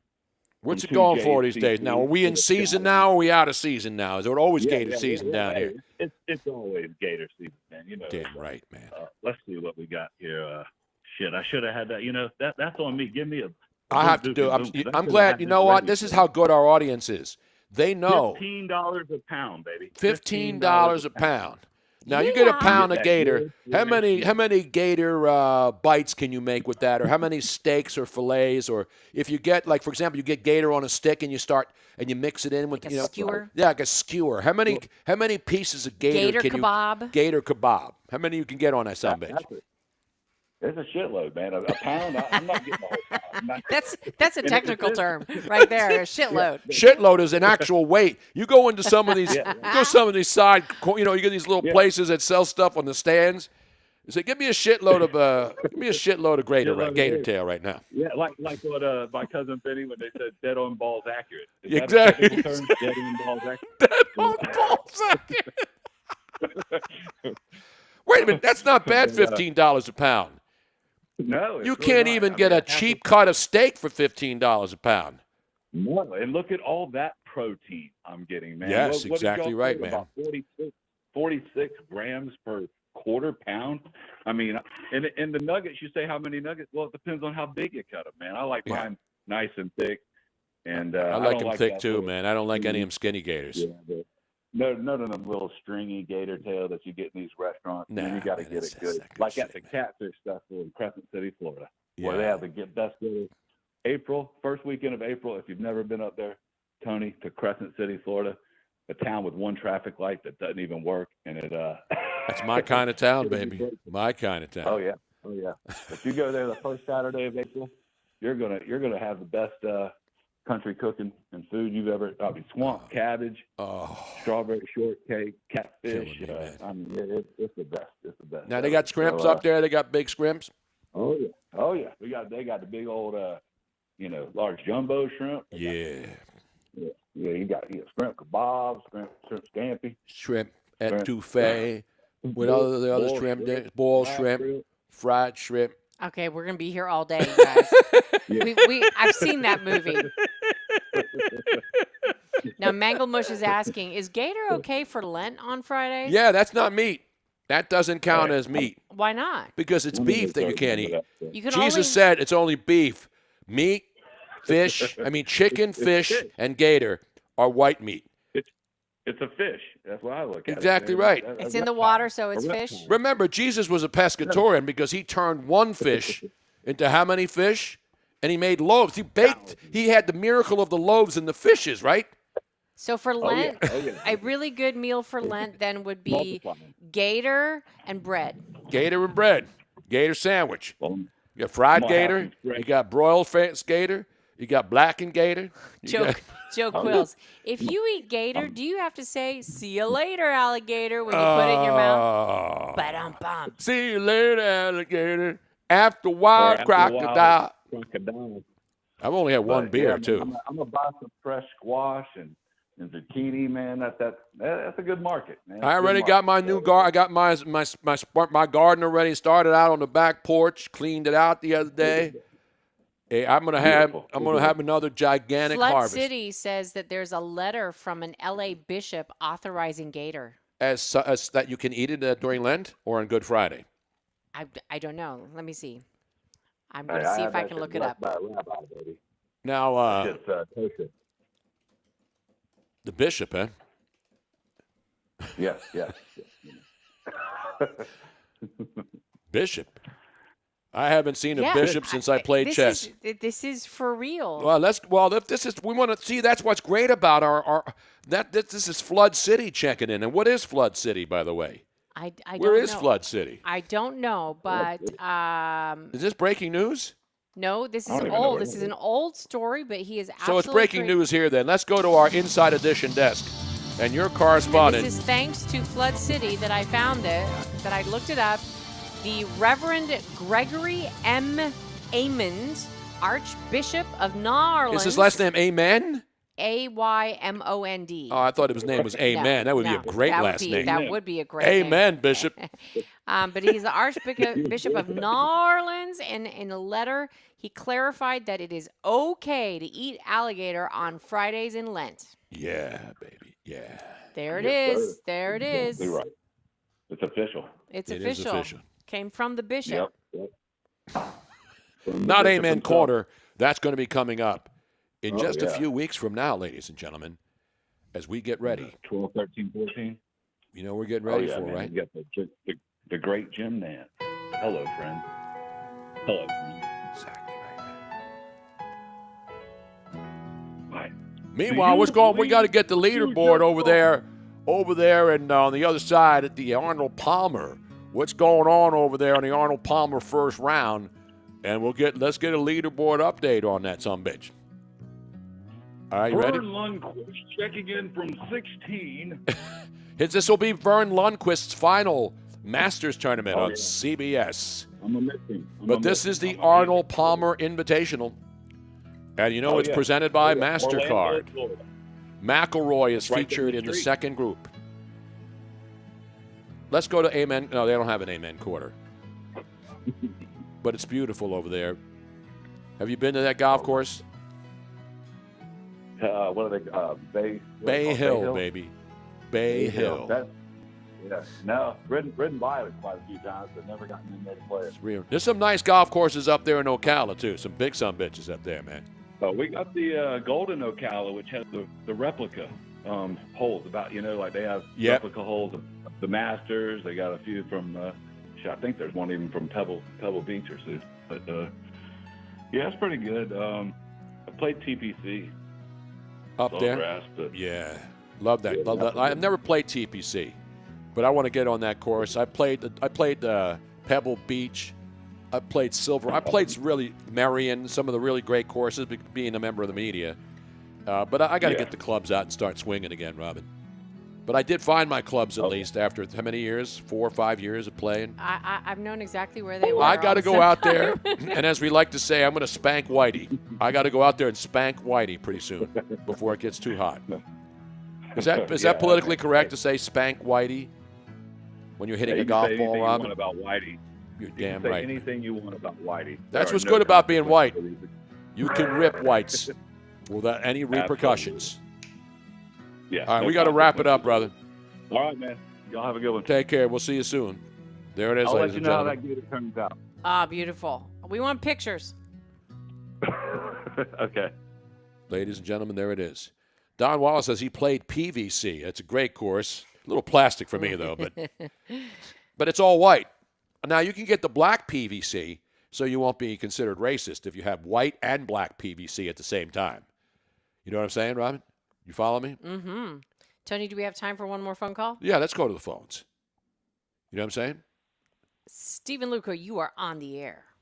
Not just any Stephen Luker. That's the great Stephen Luker. Yes. Who you hear on the great every night on Bleacher Brothers. Bleacher Brothers program was action. Absolutely amazing working the 1s and 2s in Las Vegas. Yes, indeed. What's going on today, Stephen? Not much, Tony. Did an interview early this morning I put together for the Bleacher Brothers show. Will it be making its debut tonight? Hopefully tonight. It's an interview with the University of Arkansas head softball coach, Courtney Deifel. Now, do they use yellow softballs now? Because it used to be, you can use different colored softballs now, right, when you're playing college softball? It's always yellow, Tony. Well, it's always yellow. Well, yeah, you got to brush your teeth to keep that from happening. Yeah, I asked her the questions about, because now softball has the pitch clock. I know. Not the So bitch clock, because those bitches can really fling it, man. When they get and go underground like that, they can whip that softball underhanded, Robin. They got velocity. They got velo on those babies, man. And those girls are big and they're thick. That's what I love about female softball players, Robin. They are thick. Next year, the NCAA is going to going to blue balls. Joe Quills has some of the Joe best Quills ones. is like our running comedy writer during the show. This man has got a thick. He's got a quick mind, quick wit. We love quick wits on the show. We love nitwits on the show. We like any kind of wits. We cannot always say out loud some of the things that he says, but they're good. We like nitwits and witouts because we'll be having a cheesesteak wit. No, you know what? I'm just going to have you get one, Tony. No, I am not ordering a cheesesteak Saturday at the Phillies Blue Jays game in Clearwater at Baycare Park. And then Robin's going to grab the half of it and then scarf it down like she did last year, which was an outrage. And that will not be allowed this year. Let me tell you that right now. Oh, damn it. Because if it's yours, you ordered it, then the calories don't count towards me. Right. By the way, is it still raining out there? Because I saw that soccer game with the U.S. women's national team last night. Did you see that? It was raining so hard in San Diego. I mean, it was soaking. I mean, they couldn't. I think that they should have had a wet T-shirt contest instead of playing soccer. It was raining so hard they had to squeegee the pitch. The ball wouldn't even roll on the field. That's how on the pitch. That's how hard it was raining. And the U.S. finally wins it in a shootout, and they beat Canada, our dreaded enemies from the north, out down there at Snapdragon Stadium in San Diego. And they'll face Brazil now on Sunday because Brazil knocked out Mexico, who the U.S. was hoping to play in the final, because Mexico, you remember, pulled off the huge upset when they beat the U.S. 2-0 in the knockout round. But that's insane, because you think it never rains in Southern California. San Diego was an absolute deluge. So are you getting rain in Hemet, California? Today, no, but yesterday it was off and on. But like Tuesday, it rained off and on. So it's been like off and on. But Tony, with Snapdragon, you want to know what it was before they built that stadium? Yeah, Home Depot Center, was it not? No, that's the one up in New York, up in near the Home Depot Center was right off I-5 in Carson, I believe, where the Chargers played for 1 year. Yes. Yes, that's your hint. Chargers played in the arena before Snapdragon was built. In San Diego? Yeah. I thought they played in up in where the soccer stadium is, the Home Depot Center. Yeah, so they tear down Qualcomm to build Snapdragon. Okay. Oh. So that's a new stadium. Okay, I didn't see that. I thought that was the Murph. It'll always be the Murph to me, because that was Jack Murphy Stadium. Yes, Jack Murphy Stadium, which became Qualcomm and another the other things, but the Murph. Loved the Murph, man. And you know what I loved about the Murph? Because the San Diego Superchargers played there. San Diego. And you know what I love about the San Diego Superchargers? I love their theme song, man. Let me play a little bit more of it right now. It goes something like this. Oh, I don't have it loaded in here. I didn't put that one in. All right, I know we got it. Robin is I'm giving Tony the wrap up. It's we got to start. Believe it or not, we got to wrap this thing up, man. Can you believe it? 3 hours, I'm like fast boom, like here that. on the radio. Trust me. I looked at the time too. I'm like, holy crap! It's almost over. Whoa! Is it over? Was it over when the Germans bombed Pearl Harbor? Is the quintessential question. No, I don't know that answer. Yeah, I don't know either. I got to go look at the history books and watch the History Channel and see if that's in there. Steven, we're gonna hear you tonight on Bleacher Brothers. Yes. Yes, Miss Robin, you guys will be. Fantastic. That starts at 8:00 for those of you who are not familiar. 8:00 Eastern we time. have a gap right now. Hopefully, Angel will be back next week Watch with the gap, Martinez please. Company. But from 6 to 8, we have Best ofs, and then at 8 p.m., it's the fabulous Bleacher Brothers. Not the Bleacher Brothers. No. Those are different. That's the female That's the version. Bleacher. Bleacher Brothers. So everybody tune in tonight, 8 p.m. By the way, the Miami Dolphins signed ex-Patriot, ex-Atlanta Falcon tight end Jonnu Smith today to a 2-year contract worth up to $10 million. Remember, the Dolphins had a great offense, but they really haven't had a star tight end. Mike Gesicki a couple of years ago only had 362 yards. Then they had Dunham Smythe, who had 366 yards last year. And then Elijah Higgins was a 6th-round pick. He didn't even make the 53-man roster. And then they had an undrafted free agent, and Julian Hill, and he played a little bit last year. So the Dolphins had a tight end, and Jonnu Smith, drafted by the Patriots and then went to Atlanta. They cut him, and now he's signed with the Miami Dolphins. So a lot of stuff, a lot of moving parts. And we want to thank everybody again for another great day. But the big story today, in addition to Mike Tyson fighting in July against Jake Paul in Texas, is we have our Florida Department of Health in Lee County permit.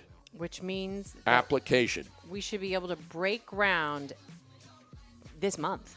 We'll be breaking bread, too, before long, Robin. And we'll be breaking glasses when we go to the Greek diner. We'll be breaking heads when we get into a brawl. What else? We'll be breaking balls. And most importantly, we'll be breaking bad later on when I put on my Heisenberg outfit and go into the desert to cook. And we are going to be back here at noon Pacific, 3 p.m. Eastern tomorrow for another fantastic show. Well, it remains to be seen. And don't forget to tune in at 7 a.m., which is 4 a.m. The great Pete Sheppard. He leads off TBSN in the mornings, and he is fantastic. We want you to support all of the TBSN shows, and hopefully Defo will be back soon. And we're just going like gangbusters. Damn right, Robin. Ain't no quit here. Ain't no quit in this broadcast. In the meantime, don't drink and drive. Don't misbehave at spring break. Love one another. I will see you at the State of the Union. I'll be in the front row there. And just wave to me. And then I'll have a rebuttal afterwards, and I'll argue against myself. And then tomorrow we'll come back. In the meantime, don't text and drive. Don't drink and drive. Don't smoke and drive. You're listening to Tony Bruno Sports Network. Tony didn't invent sports radio. He perfected it.